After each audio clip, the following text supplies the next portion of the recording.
আচ্ছা, দেখো আজকের আমাদের টপিক আছে উত্তর আধুনিকতাবাদ বা পোস্ট মডার্নিজম। এটা তোমাদের কাছে অনেকেই ব্যাপারটা কঠিন লাগে, ঠিক আছে? হ্যাঁ, ঠিক আছে সুমন, ঠিক আছে। তো যাই হোক, এখন আমি আর মেসেজ দেখছি না। আর এখন তোমরা সবাই মাইকটা একটু অফ রাখবে, ঠিক আছে, যাতে আমার পড়াতে অসুবিধা না হয়। যদি জিজ্ঞাসা করার থাকে কিছু, তাহলে ক্লাস শেষে জিজ্ঞাসা করবে বা এই টপিকটা শেষে জিজ্ঞাসা করবে, ঠিক আছে? এখন দেখো, উত্তর আধুনিকতাবাদ বা পোস্ট মডার্নিজম, ঠিক আছে, এই যে ব্যাপারটা, এই ব্যাপারটা আমাদের জড়িয়ে আছে সম্পূর্ণরূপে আধুনিকতার সাথে। দেখো, এটা কি উত্তর আধুনিকতা, তার মানে কি হয়েছে? নিশ্চয়ই এই যে জিনিসটা ঘটেছে বা এই যে ব্যাপারটা ঘটেছে, এই ব্যাপারটা কি কখন ঘটেছে? না আধুনিকতাবাদের পরে। ব্যাপারটা মন দিয়ে শোনো। এই যে ব্যাপারটা উত্তর আধুনিকতাবাদ বোধে আমি লিখে রেখেছি, পোস্ট মডার্নিজম লিখে রেখেছি। তার মানে কি উত্তর উত্তর আধুনিকতাবাদ মানে হচ্ছে কি আধুনিকতাবাদের পরে। এখন এই ব্যাপারটা জানতে গেলে আমাদেরকে দুটো জিনিস জানতে হবে। কি কি জিনিস জানতে হবে? না, একটা হচ্ছে গিয়ে তোমার হচ্ছে গিয়ে আধুনিকতা কি, তাই তো আধুনিকতা। আমরা বলি না যে তুই বেশি মডার্ন হয়ে গেছিস, তুই বেশি আল্ট্রা মডার্ন হয়ে গেছিস, কথাগুলো ব্যবহার করি আর কি। তাহলে একটা জানতে হবে আধুনিক, আরেকটা জানতে হবে গিয়ে প্রি পোস্ট আধুনিক, প্রি পোস্ট মডার্নিজম।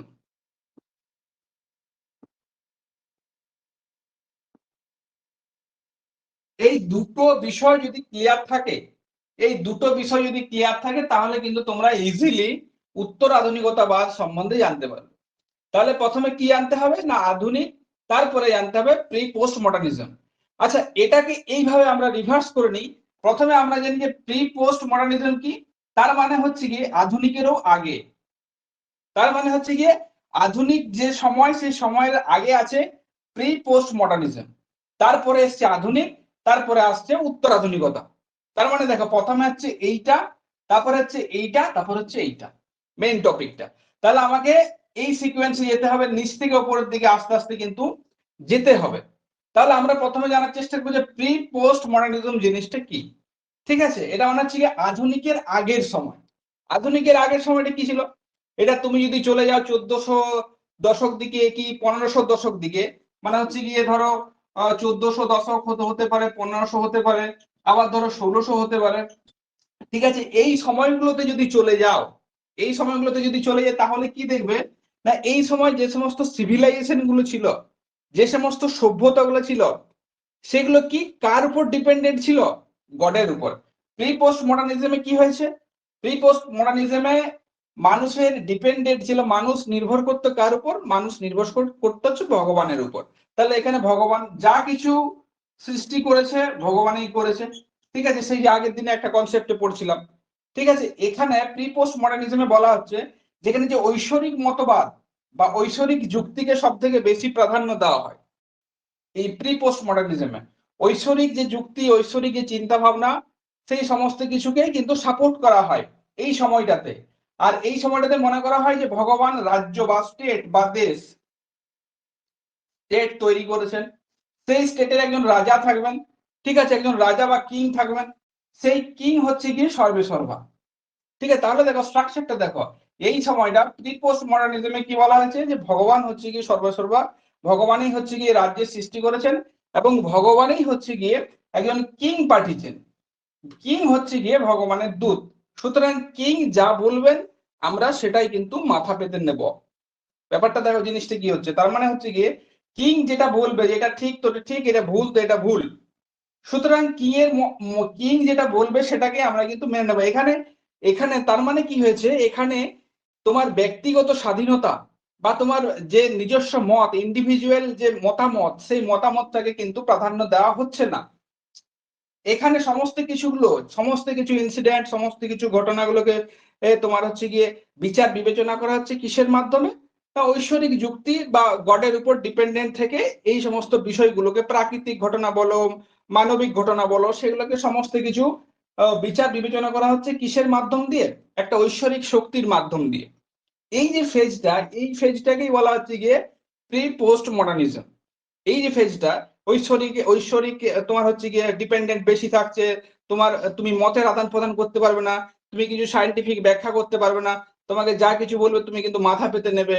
তাহলে এই সময়টাতে এই ডিপেন্ডেন্ট যখন থাকছে, ঠিক আছে, যখন ডিপেন্ডেন্ট থাকছে তখন কি হচ্ছে না, এই সময়টাতে কিছু কিছু আবিষ্কার হচ্ছে না, হচ্ছে কি সেরকম ভাবে কিছু আবিষ্কার হচ্ছে না। এইটাকে বলা হয় ডার্ক এজ। কি বলা হয়? ডার্ক এজ, অন্ধকার যুগ বলা হয়, এইটাকে ডার্ক এজ বলা হয়। তাহলে প্রি পোস্ট মডার্নিজমটাকে বলা হচ্ছে গিয়ে ডার্ক এজ, কারণ এই সময় ঐশ্বরিক শক্তির উপর সব থেকে বেশি প্রাধান্য দেওয়া হয়।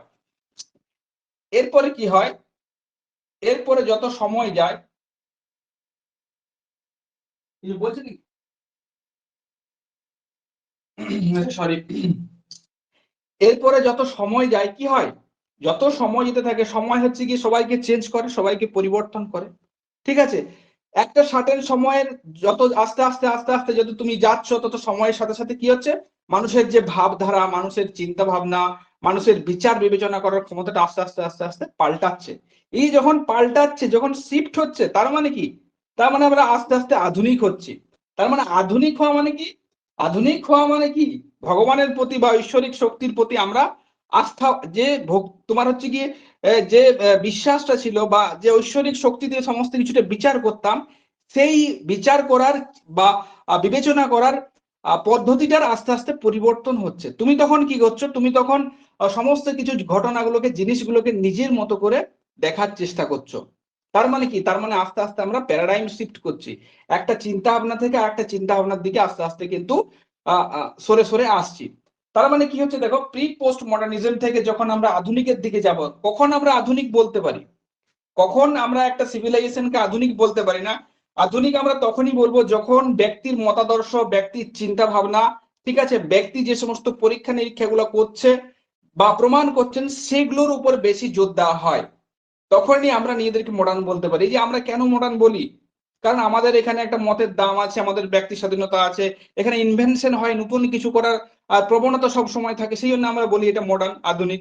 তাহলে আমরা বলতে পারি যে প্রায় ধরো 17 সেঞ্চুরি বা 16 সেঞ্চুরির সময়, যে সময়গুলো ছিল, যেখানে ঐশ্বরিক নির্ভরতা ছিল, সেইখান থেকে যখন আমরা আস্তে আস্তে তোমার হচ্ছে গিয়ে 18 সেঞ্চুরির দিকে আসছি, 18 সেঞ্চুরি, মিড 18 সেঞ্চুরি মানে হচ্ছে 1750, ঠিক আছে, 1750-এর দিকে, মিড 18 সেঞ্চুরির দিকে, মন দিয়ে শুনবে কিন্তু, মিড 18 সেঞ্চুরির দিকে যখন আস্তে আস্তে আমরা শিফট করছি, ঠিক আছে, 1750, তখন কি হচ্ছে, তখন ফ্রান্সের নবজাগরণ, ফ্রান্সের নবজাগরণ হচ্ছে, মনে হচ্ছে নবজাগরণ, বাংলাতেও কিন্তু নবজাগরণ হয়েছে, আমরা পড়েছো নিশ্চয়ই, যারা ইতিহাস পড়েছো বা কম্পিটিটিভ পড়ছো, নবজাগরণ নিশ্চয়ই জানো কি, বাংলাতেও নবজাগরণ হয়েছে। তো নবজাগরণ কোথায় শুরু হয়েছিল? ইউরোপের বিভিন্ন কান্ট্রিতে শুরু হয়েছিল, ইউরোপে, ঠিক আছে। নবজাগরণ মানে কি, নবজাগরণ মানে হচ্ছে নতুন ভাবে রিবার্থ, ইংরেজিতে বলা হয়।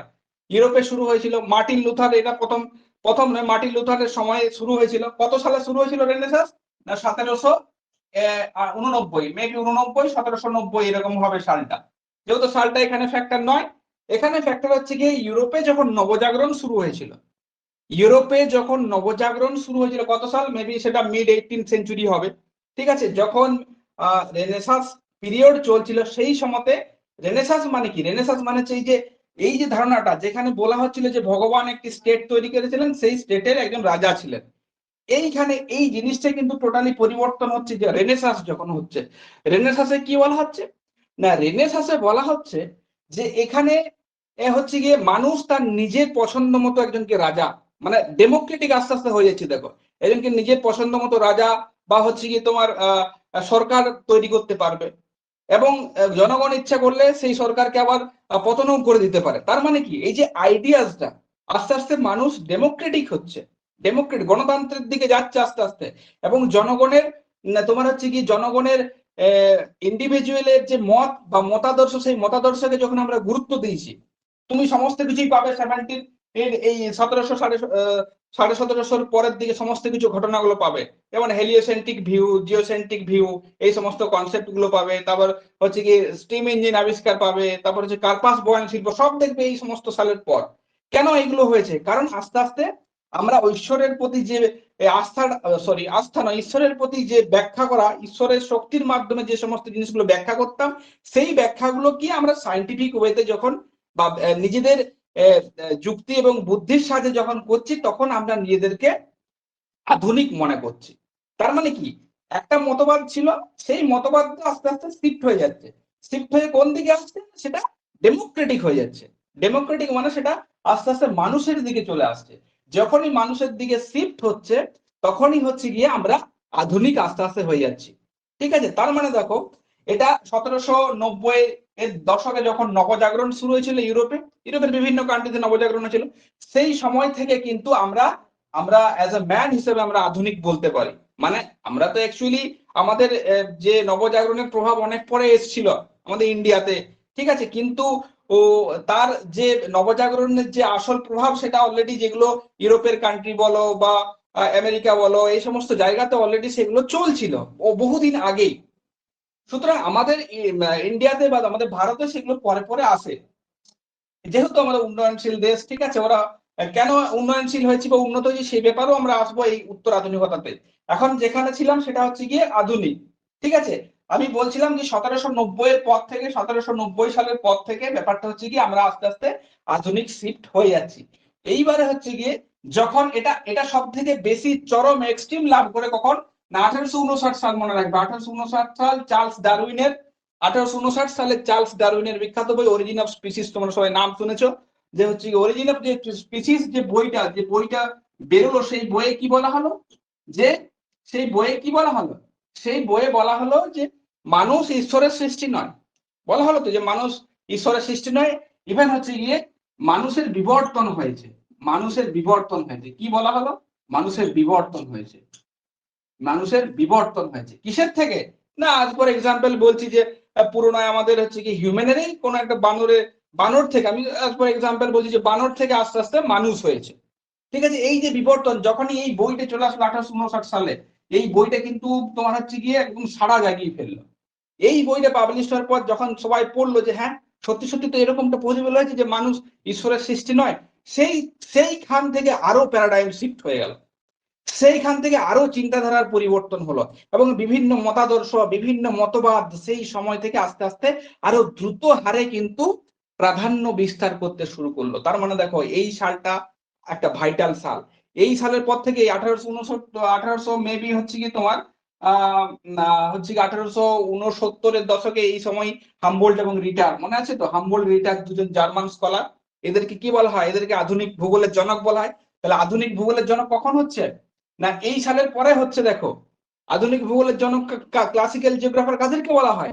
হামবোল্ট এবং রিটারকে বলা হয় তো। তাহলে সেই সালটা কত? 1859 সালের পরে কিন্তু সব ঘটনাগুলো ঘটছে। ঠিক আছে, সেই ঘটনাগুলো কিন্তু আস্তে আস্তে ঘটছে। তার মানে 1859 সালের পর এই যে আধুনিক যে কথাটা, সেই আধুনিক কথাটার সাথে এবং বিভিন্ন বিভিন্ন হচ্ছে গিয়ে মতাদর্শগুলো বা বিভিন্ন চিন্তা ভাবনাকে ব্যাপক ব্যাপক হারে ব্যাখ্যা করতে শুরু করলো কত সালের পর? 1859 সালের পর। তার মানে হচ্ছে গিয়ে আধুনিকতা সব থেকে এক্সট্রিম লাভ করে কখন? না 1859 সালের পর থেকে আধুনিকতা সব থেকে বেশি এ তোমার হচ্ছে গিয়ে প্রভাব বিস্তার করে বা খুব র্যাপিডলি গ্রোথ হতে থাকে আধুনিকতা। ঠিক আছে, আধুনিকতা মডার্নিটি যেটা বলা হয় সেই আধুনিকতার প্রভাব। স্টিম ইঞ্জিন শুরু করে রেলগাড়ি শুরু হয়, ঠিক আছে, তারপর হচ্ছে গিয়ে জাহাজে করে আরো জাহাজগুলো উন্নত হয়, বিভিন্ন মতবাদ আসে সেই সময় থেকে, যে তোমরা সম্ভাবনাবাদ বলছো, নিয়ন্ত্রণবাদ বলছো, এগুলো সমস্ত কিছু। তারপর হচ্ছে গিয়ে তোমার ভবিষ্যতে ধরো হচ্ছে গিয়ে তোমার ভন টুনেলের মডেল, ঠিক আছে, ক্রিস্টোলারের থিওরি, এগুলো সব হচ্ছে গিয়ে আধুনিক থিওরি। ঠিক আছে, তার মানে কি হচ্ছে কি 1859 সালে এটা র্যাপিড মুভমেন্ট হচ্ছে কিসের? র্যাপিড মুভমেন্ট হচ্ছে গিয়ে মডার্নিটি, আধুনিকতা। এবং সেই আধুনিকতা কিসের জন্ম দিচ্ছে? সেই আধুনিকতা জন্ম দিচ্ছে বিভিন্ন মতবাদের। মনে রাখবে, সেই আধুনিকতা জন্ম দিচ্ছে বিভিন্ন মতবাদ। এই যে তোমরা মতবাদগুলো পড়ছো, নারীবাদ পড়ছো, ঠিক আছে, মার্ক্সবাদ পড়ছো, পুঁজিবাদ পড়ছো, তারপর হচ্ছে কি তোমার যে সমস্ত বাদগুলো আছে, অভিজ্ঞতাবাদ, ঠিক আছে, এইগুলো এই মতবাদগুলোর জন্ম কিন্তু এই আধুনিক যুগে। ঠিক আছে, এইবারে ব্যাপার হচ্ছে ধরো এই বিশ্ব ব্রহ্মাণ্ডে বা এই পৃথিবীতে বা ব্রহ্মাণ্ডে এই কথা বলি, কোনো কিছু ফিক্স না। ঠিক আছে, কোনো কিছু ফিক্স না, কোনো কিছু যে হচ্ছে কি এটাই ঠিক। যেমন ধরো এখন আমাদের ইউনিভার্স সৃষ্টি সম্বন্ধে কি না বিগ ব্যাং থিওরি চলছে। ঠিক আছে, বিগ ব্যাং থিওরি এক সময় এসেছিল গ্যাসিয়াস হাইপোথিসিস। ঠিক আছে, সেই সময় মেনে নিয়েছিল যে গ্যাসিয়াস হাইপোথিসিস ঠিক ছিল, বা হেলিওসেন্ট্রিক ভিউ বা জিওসেন্ট্রিক ভিউ। ঠিক আছে, আসলে কি হচ্ছে গিয়ে সময়ের সাথে সাথে কিন্তু এই যে কনসেপ্ট গুলো আস্তে আস্তে কিন্তু পরিবর্তন হচ্ছে। কেন কনসেপ্ট গুলো পরিবর্তন হয়েছে? কনসেপ্ট গুলো পরিবর্তন হয়েছে মানুষের চিন্তা ভাবনা, মানুষের বিচার, মানুষের বুদ্ধি। ঠিক আছে, না এটা ঠিক নয়, এটার মধ্যে কিছু তোমার হচ্ছে এটা কিছু ভুল আছে বা ত্রুটি আছে, এটাকে আমার ঠিক করা দরকার। এই যে ঠিক করা দরকার, তার মানে মানুষ কোনো কিছুতে স্যাটিসফাই নয়। ঠিক আছে, যে সমস্ত মতবাদ গুলো তোমার আসলো, ধরো পুঁজিবাদ, ঠিক আছে, ধরো পুঁজিবাদের কথা বলছি, ধরো মার্ক্সবাদের কথা বলছি, নারীবাদের কথা বলছি, এই সমস্ত মতবাদ গুলো যখন আসলো, তখন এসে পরেও মানুষ দেখলো যে না, এগুলো তো আমরা কিন্তু স্যাটিসফাই নয়, এগুলো তো আমরা আমাদের জীবনে সুখ শান্তি আসছে না। সুতরাং আধুনিকতাতেও কিছু না নিশ্চয়ই ত্রুটি বা বিচ্যুতি আছে। সেই আধুনিকতা ত্রুটি এবং বিচ্যুতি থেকেই জন্ম হচ্ছে গিয়ে উত্তর আধুনিকতা, মানে পরের আধুনিকের পরের ফেজ। ঠিক আছে, তার মানে ধরো আমি যদি লিখি যে আধুনিকতার সময়, তোমাদের সুবিধার জন্য একটু বলে দিচ্ছি,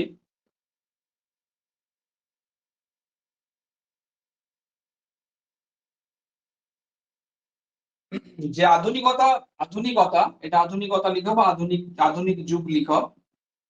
আধুনিক যুগ হচ্ছে কি 1859। আমি কথা এই সাল থেকে নয়, এই সালের আগে থেকেই শুরু হয়ে গেছিল, রেনেসা যখন শুরু হয়েছিল তখন থেকে। এই সালের পর কি হয়েছিল, এই সালের পর এটা র্যাপিড গ্রোথ হয়েছিল। ঠিক আছে, এই সালের পর কি হয়েছে, এই সালের পর বিভিন্ন যে মতাদর্শ গুলো এস্টাবলিশ হয়েছিল, বিভিন্ন মতাদর্শ মতাদর্শ এস্টাবলিশ হয়েছিল। এই মতাদর্শ গুলো 1960 পর্যন্ত চলেছিল, 1960 মানে 1960 সালের পর 1960 সাল পর্যন্ত বিভিন্ন মতাদর্শ, যেমন নিয়ন্ত্রণবাদ বলো বা সম্ভাবনাবাদ বলো বা নবনিয়ন্ত্রণবাদ বলো, এই সমস্ত যে মতাদর্শ বা মতবাদ গুলো কিন্তু চলেছিল। ঠিক আছে, এরপরে 1960s এর কি হয়, 1960s এর দশকে আমেরিকা, আমেরিকা কি হয়েছিল, আমেরিকাতে, আমেরিকা, ব্রিটেন, ব্রিটেন, জাপান বা ইউরোপের বিভিন্ন যে সমস্ত দেশগুলো ছিল বা কান্ট্রি গুলো ছিল, সেখানে কি হলো, সেখানে দেখলো যে আমার যে সমস্ত রিসেন্ট মতবাদ গুলো আছে, যেমন ধরো মার্ক্সবাদ, ঠিক আছে, মার্ক্সবাদ, তারপর আছে পুঁজিবাদ, তারপর আছে নারীবাদ, এই সমস্ত যে মতবাদ গুলো আছে, অভিজ্ঞতাবাদ, আচরণবাদ, এই সমস্ত যে মতবাদ গুলো আছে, সেই মতবাদ গুলো হচ্ছে গিয়ে আমার আমাকে বা হিউম্যান সোসাইটিকে বা মানুষের মধ্যে সেরকম কোনো শান্তি দিতে পারছে না। এই যে শান্তি দিতে পারছে না, ঠিক আছে, এই যে শান্তি দিতে পারছে না, এই শান্তি দিতে পারছে না, এটার থেকেই জন্ম হচ্ছে কিন্তু উত্তর আধুনিকতা। তাহলে আমাদের শান্তি কোথায়, শান্তি খুঁজতে হবে। ঠিক আছে, বা আমাদের বিভিন্ন সমস্যা আছে, সেই সমস্যাগুলোকে সমাধান করার উপায় উপায় খুঁজতে হবে। না উপায় খুঁজবে কোথায়, না এই উপায় যে খুঁজে বের করার যে প্রবণতা, সেই প্রবণতা থেকেই জন্ম হয়েছে উত্তর আধুনিকতার। ঠিক আছে, তার মানে আধুনিকতাবাদের বা আধুনিক সময়ের যে সমস্ত মতাদর্শ আছে, যে সমস্ত মতবাদগুলো আছে, সেই মতবাদকে সমালোচনা করে, অথবা এর ত্রুটি থেকেও বলতে পারি, অথবা এর ত্রুটি থেকেই জন্ম হয়েছে উত্তর আধুনিকতাবাদের। ঠিক আছে, উত্তর আধুনিকতাবাদ শুরু হয়ে গেছে আমেরিকাতে কত 1960-এর দশকে। 1960-এর দশকে কিন্তু আমেরিকা, ব্রিটেন, জাপান বা ইউরোপের বিভিন্ন কান্ট্রিজে কিন্তু এই উত্তর আধুনিকতাবাদ শুরু হয়ে গেছিল। এখন ব্যাপার হচ্ছে উত্তর আধুনিকতাবাদের যে জনক বা সমর্থক কারা কারা ছিলেন। ঠিক আছে, আমরা সমর্থক বলতে পারি, আমরা পরে আসছি। এবার হচ্ছে কি উত্তর আধুনিকতাবাদ, আমরা বুঝলাম যে আধুনিকতার কিছু ত্রুটি এবং সমালোচনা থেকে জন্ম হয়েছে উত্তর আধুনিকতা। তাহলে নিশ্চয়ই উত্তর আধুনিকতার কিছু কিছু না কিছু বৈশিষ্ট্য আছে, আমি বৈশিষ্ট্যগুলো পরে আসবো। যে উত্তর আধুনিকতাবাদ কিসের ব্যাখ্যা করে, এখানে একটা কথা আমি আগে বললাম যে কোনো মতবাদই ফিক্সড নয়। আজকে যে মতবাদটা আছে, আজকে ধরো বিগ ব্যাং থিওরি চলছে, আমি আগে বলছিলাম আজ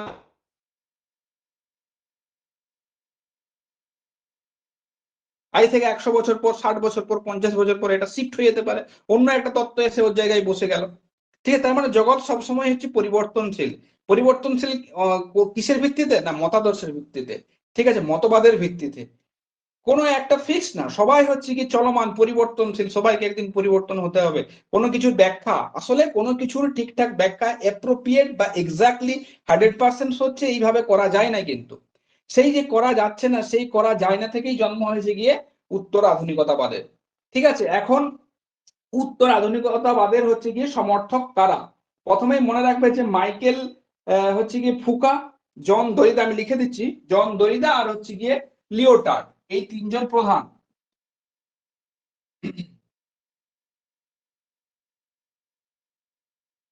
সমর্থক হচ্ছে কি কারা? না, সমর্থক হচ্ছেন মাইকেল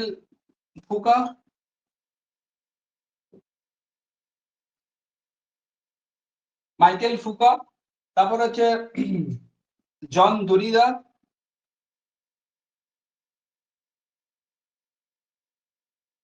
দরিদা, বা দারিদাও দেখবে কিছু কিছু জায়গাতে আছে, এবং লাস্ট হচ্ছে লিওটার্ড।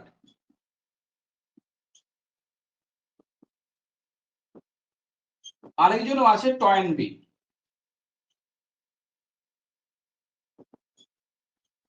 এরা হচ্ছে গিয়ে মাইকেল ফুকা, জন দরিদা বা লিওটার্ড, এরা হচ্ছে গিয়ে তোমার হচ্ছে গিয়ে উত্তর আধুনিকতাবাদ যে আছে সেই উত্তর আধুনিকতাবাদের প্রধান সমর্থক। মানে এদের হাত ধরেই কিন্তু উত্তর আধুনিকতাবাদটা ব্যাপকভাবে প্রচার লাভ পেয়েছিল। হয়েছে, এই পর্যন্ত গেল উত্তর আধুনিকতাবাদ আসলো কিভাবে এবং উত্তর আধুনিকতাবাদের তোমার হচ্ছে গিয়ে সমর্থক। এখন হচ্ছে গিয়ে উত্তর আধুনিকতাবাদের কিছু কিছু বৈশিষ্ট্য আছে, যেটাকে আমরা বলবো যে এই জিনিসটা, এই ব্যাপারগুলো হলে তবে আমরা এটাকে উত্তর আধুনিকতাবাদ বলতে পারি। এর কিছু বৈশিষ্ট্য আছে, সেই বৈশিষ্ট্যগুলো এখন তোমাদের লিখতে হবে। ঠিক আছে, আমি বোর্ডে লিখে দিচ্ছি, দেখো একটার পর একটা লিখে দিচ্ছি, তোমরা এটা লিখে নাও।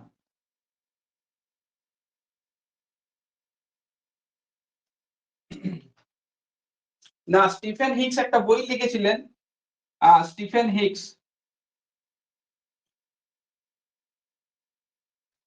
হিক্স এর একটা বই ছিল। স্টিফেন হিক্স একটা বই লিখেছিলেন, বইটার নাম হচ্ছে কি তোমার এক্সপ্লেনিং পোস্ট মডার্নিজম। EXPLANING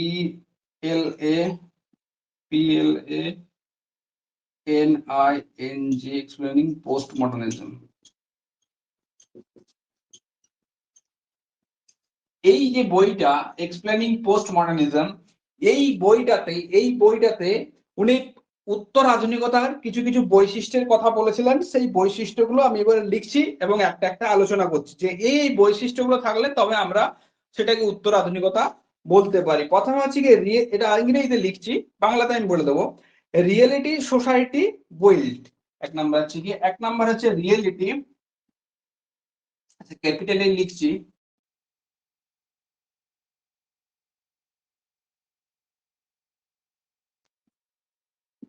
ঠিক আছে, রিয়েলিটি সোসাইটি বিল্ড, এটা মানে কি? এটার মানে হচ্ছে গিয়ে যেটা দেখছি, এই যে তুমি যেটা দেখছো চোখের সামনে যে বোর্ডটা আছে, ঠিক আছে, সুতরাং বোর্ডটার তোমার হচ্ছে গিয়ে উপস্থিতি আছে বা প্রেজেন্স আছে, বা যে আমি পড়াচ্ছি আমার উপস্থিতি আছে। ঠিক আছে, এখানে বলা হচ্ছে গিয়ে যেটা দেখছো সেটাই হচ্ছে গিয়ে তোমার হচ্ছে গিয়ে ঠিক, মানে সবকিছুর উপর তোমাকে এখানে বিশ্বাসের উপর চলবে আর কি। মানে এখানে মানুষের প্রতি যে বিশ্বাস, সেটা কিন্তু এই রিয়েলিটি সোসাইটি বিল্ডের মধ্যে বলা আছে। তার মানে এখানে কি বলছে? এখানে বলছে মানুষের প্রতি বিশ্বাস রাখতে হবে, এবং যেটা দেখছো বা যেটা দেখছি সেটাই হচ্ছে গিয়ে ঠিক, রিয়েলিটি সোসাইটি বিল্ড। ঠিক আছে, এটা এক নাম্বার গেল। দু নাম্বার হচ্ছে priority two group. Priority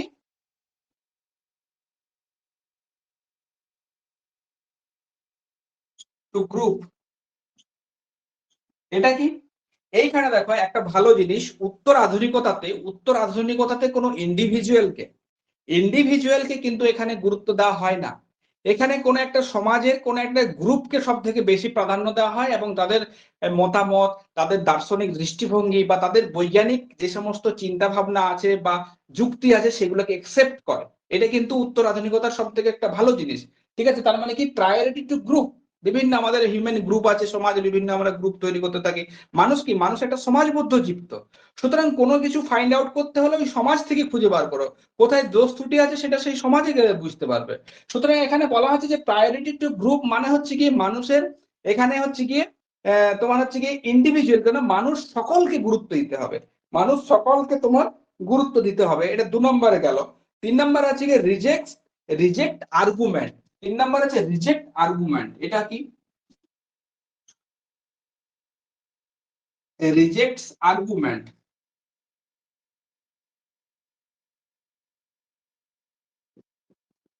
reject arguments বলতে এখানে উনি বোঝাতে চেয়েছেন, মানে স্টিফেন হিক্স বোঝাতে চেয়েছেন যে রিজেক্ট আর্গুমেন্টস মানে হচ্ছে কি পুরনো যে সমস্ত প্রবাদ গুলো ছিল, পুরনো প্রবাদ কি আমাদের মনে, দেখো আমরা এখনো কিন্তু উত্তর আধুনিকতাতে প্রবেশ করতে পারিনি। আমাদের আমাদের মধ্যে, ঠিক আছে, আমাদের মধ্যে আমাদের মধ্যে অনেক এখনো কুসংস্কার কিন্তু রয়ে গেছে, ঠিক আছে, যেগুলো আমি তোমরা হয়তো বুঝতে পারো। যেমন ধরো রাস্তা দিয়ে যাচ্ছ, বিড়াল পেরিয়ে গেল, ঠিক আছে, তুমি দাঁড়িয়ে গেলে, তুমি বাইক নিয়ে যাচ্ছ বা সাইকেল নিয়ে যাচ্ছ, বিড়াল পেরিয়ে গেলে তুমি দাঁড়িয়ে গেলে। বা রাত্রিবেলা ধরো বলবে যে এখানে দাঁড়াস না, ওখানে দাঁড়াস না, এদিক যেতে নেই, এটা করতে নেই, সেটা করতে নেই। তার মানে আমরা কিন্তু এখনো সেই আধুনিকতা থেকে অনেক দূরে আছি, অনেক দূরে আছি। এই পয়েন্টটা রিজেক্টস আর্গুমেন্টস। রিজেক্টস আর্গুমেন্টস বলতে যে সমস্ত প্রবাদগুলো আছে, যে সমস্ত প্রবাদগুলো মানে চলিত প্রবাদগুলো আছে, সেগুলোকে আমাদের উপেক্ষা করতে হবে বা রিজেক্ট করতে হবে। রিজেক্টস আর্গুমেন্টস, আর্গুমেন্টস মানে এখানে উনি বলতে চেয়েছেন যে সমস্ত তোমার প্রাচীন কালের রীতিনীতি বা অন্ধবিশ্বাস, যে সমস্ত প্রবাদগুলো আছে, সেগুলোকে উনি কিন্তু বলেছেন যে রিজেক্টস। এইবার আছে রিজেক্ট যদি করতে চাও, এই যে রিজেক্ট যদি করতে চাও, রিজেক্ট করতে গেলে তোমায় কি করতে হবে? রিভলিউশন করতে হবে, বিপ্লব করতে হবে। 5 নাম্বার তোমার 4 নাম্বার পয়েন্টটা এই রিভলিউশন নিয়ে বলে, ঠিক আছে। 4 নাম্বার পয়েন্টটা বলে revolution.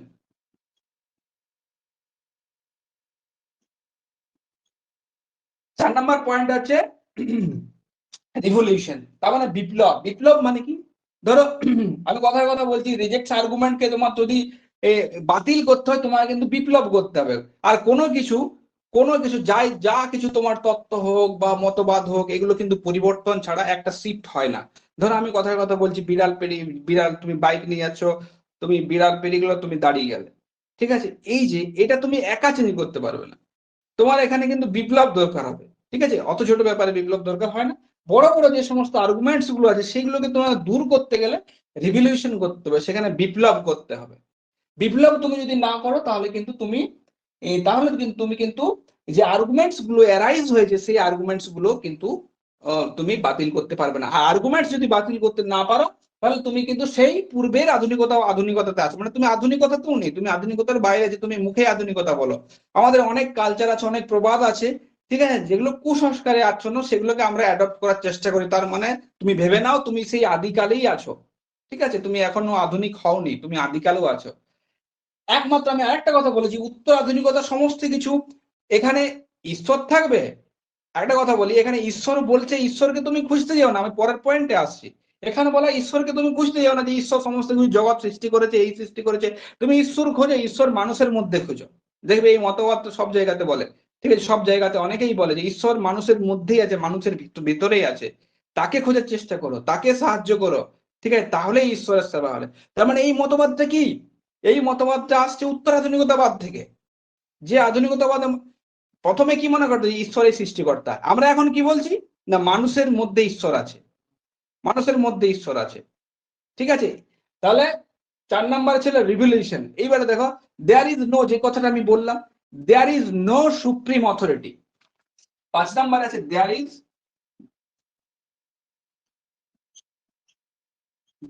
No supreme, there is no supreme authority. তার মানে হচ্ছে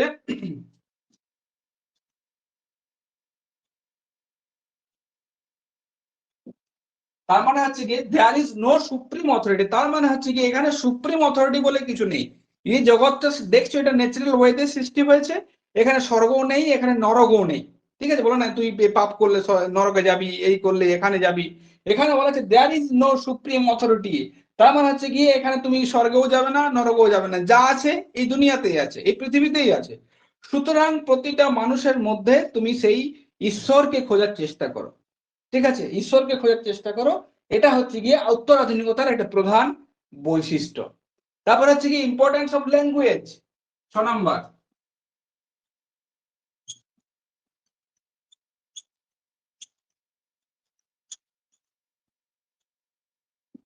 ইম্পর্টেন্স অফ ল্যাঙ্গুয়েজ, তার মানে হচ্ছে কি এখানে ভাষাকে সব থেকে বেশি গুরুত্ব দেওয়া হয়েছে। যেমন ধরো আমি কথা বলছি, মানে হচ্ছে কি ভাষা তোমার যাতে কোনো রকম ব্যারিয়ার না হতে পারে। ধরো আমি কথা বলছি, ভান থুনেনের যে মডেল, কৃষিভূমি সংক্রান্ত যে মডেল, সেই মডেলটা কখন দিয়েছিলেন? সেই মডেলটা দিয়েছিলেন 1826 সালে, মনে আছে তো? 1826 সালে। সেটা কখন পাবলিশ হচ্ছে, কখন? সেটা পাবলিশ হচ্ছে প্রায় ধরো 1909-10 দিকে পাবলিশড হচ্ছে। 1909 দিকে মেবি হয়তো সালটা একটু এদিক ওদিক হতে পারে আর কি।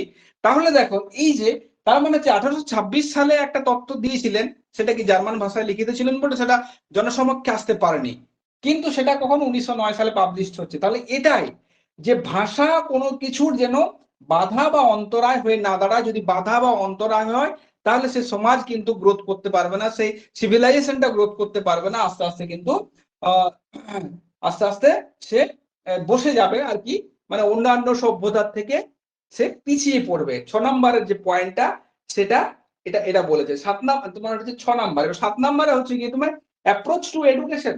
7 নম্বর আছে অ্যাপ্রোচ টু এডুকেশন, টু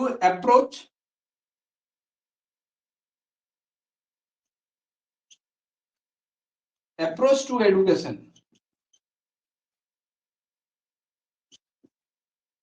তার মানে এটা হচ্ছে কি যেটা যেটা আমাদের বিভিন্ন সর্বশিক্ষা মিশন, আমাদের ভারতে দেখো না সর্বশিক্ষা মিশন, বা হচ্ছে কি শিক্ষা সবার অধিকার, বা রাইট টু এডুকেশন অ্যাক্ট, কোনটা এটাই অ্যাপ্রোচ টু এডুকেশন। তার মানে এখানে বলা হচ্ছে কি এডুকেশন কিন্তু সবার মধ্যেই দিতে হবে। এডুকেশন ছাড়া কোনো একটা দেশ কোনো একটা অঞ্চল কিন্তু উত্তর আধুনিকতাতে কিন্তু যেতে পারবে না। তার মানে এডুকেশন সবার মধ্যেই কিন্তু মাস্ট করতে হবে। সেটা সেই দেশ বা সেই রাজ্য বা সেই স্থান সেটা ঠিক করবে যে সে কিভাবে কিন্তু আস্তে আস্তে মানুষ এখানে মানুষদেরকে এডুকেটেড করছে। তাহলে এই যে ছটা এই যে 7টা যে আমরা পড়লাম, এই 7টা হচ্ছে গিয়ে স্টিফেন হিক্সের যে বই এক্সপ্লেনিং পোস্ট মডার্নিজম যে বই, সেই বইয়ে এই যে 7টা যে কনসেপ্ট বা এই যে 7টা যে ফিচার্স আছে, যে বৈশিষ্ট্যগুলো আছে, সেই বৈশিষ্ট্যগুলো কাকে ইন্ডিকেট করছে উত্তর আধুনিকতাকে বা পোস্ট মডার্নিজমকে। এটা হচ্ছে গিয়ে core concept of post modernism, উত্তর আধুনিকতাবাদের আসল কনসেপ্ট। ঠিক আছে, তাহলে দেখো আমি যদি রিভিশন করি একটু জিনিসটা, ব্যাপারটা যে কি দাঁড়ালো উত্তর আধুনিকতাবাদ। না দেখো একটা শিফট হচ্ছে, একটা জিনিস দেখছো কি একটা শিফট হচ্ছে, কি শিফট হচ্ছে না একটা সিভিলাইজেশন কিভাবে আস্তে আস্তে তাদের চিন্তা ভাবনাগুলোকে আস্তে আস্তে শিফট করছে। প্রথমের চিন্তা ভাবনা ছিল কি না, প্রথমের চিন্তা ভাবনা ছিল যে চিন্তা ভাবনাটা ঐশ্বরিক চিন্তা ভাবনা।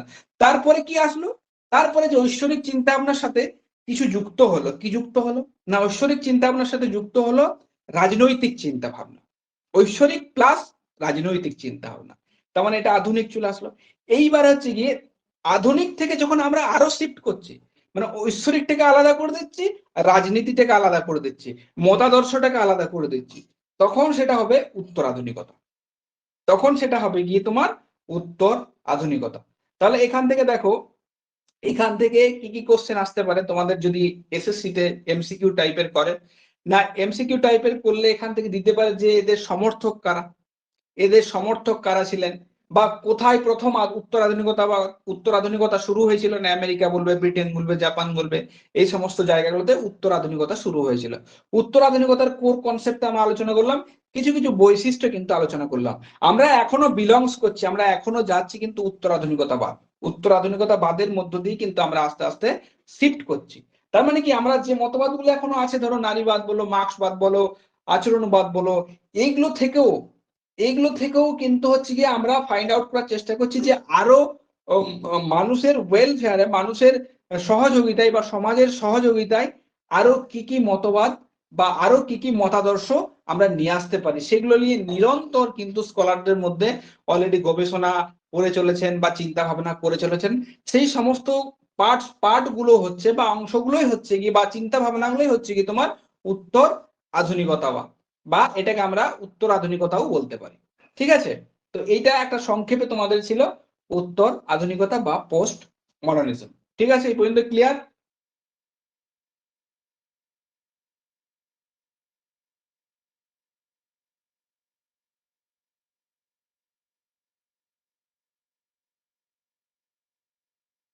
ক্লিয়ার তো এই অবধি?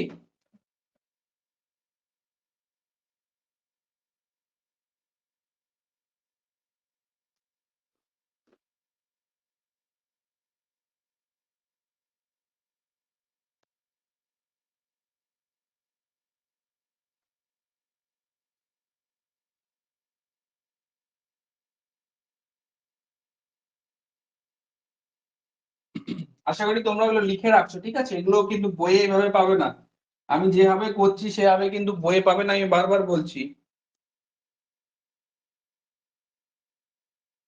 ঠিক আছে? এগুলো কিন্তু বইয়ে পাবে না। আচ্ছা, পরের কনসেপ্টে আমরা চলে যাই। পরের কনসেপ্ট হচ্ছে রাশিমাত্রিক বিপ্লব। এবার আমরা সিকোয়েন্সে চলে আসবো। রাশিমাত্রিক বিপ্লব বা হচ্ছে গিয়ে কোয়ান্টিটেটিভ রিভলিউশন। রাশিমাত্রিক বিপ্লব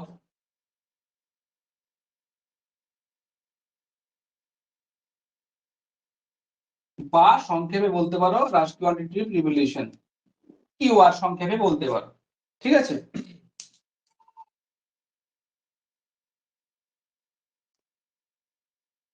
হ্যাঁ বলো, কার প্রশ্ন ছিল বলো, সুমন বলো, প্রশ্ন ছিল বলো। একটু নেটওয়ার্কে এসে করো, নেটওয়ার্কে এসে করো, তোমার নেটওয়ার্ক একটু।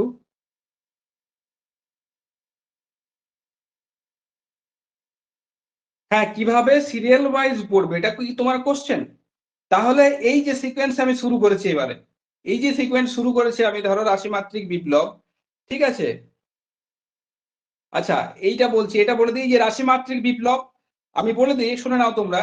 রাশিমাত্রিক বিপ্লব, রাশিমাত্রিক বিপ্লবের পর আমরা যাব রেডিক্যাল জিওগ্রাফি, রেডিক্যাল জিওগ্রাফির পর আমরা যাব হচ্ছে গিয়ে হিউম্যানিজম, হিউম্যানিজমের পর যাব আমরা ওয়েলফেয়ার জিওগ্রাফি, ওয়েলফেয়ার জিওগ্রাফির পর আমরা যাব হচ্ছে কি তোমার নারীবাদ, যদিও নারীবাদটা অনেক আগে ঘটেছিল।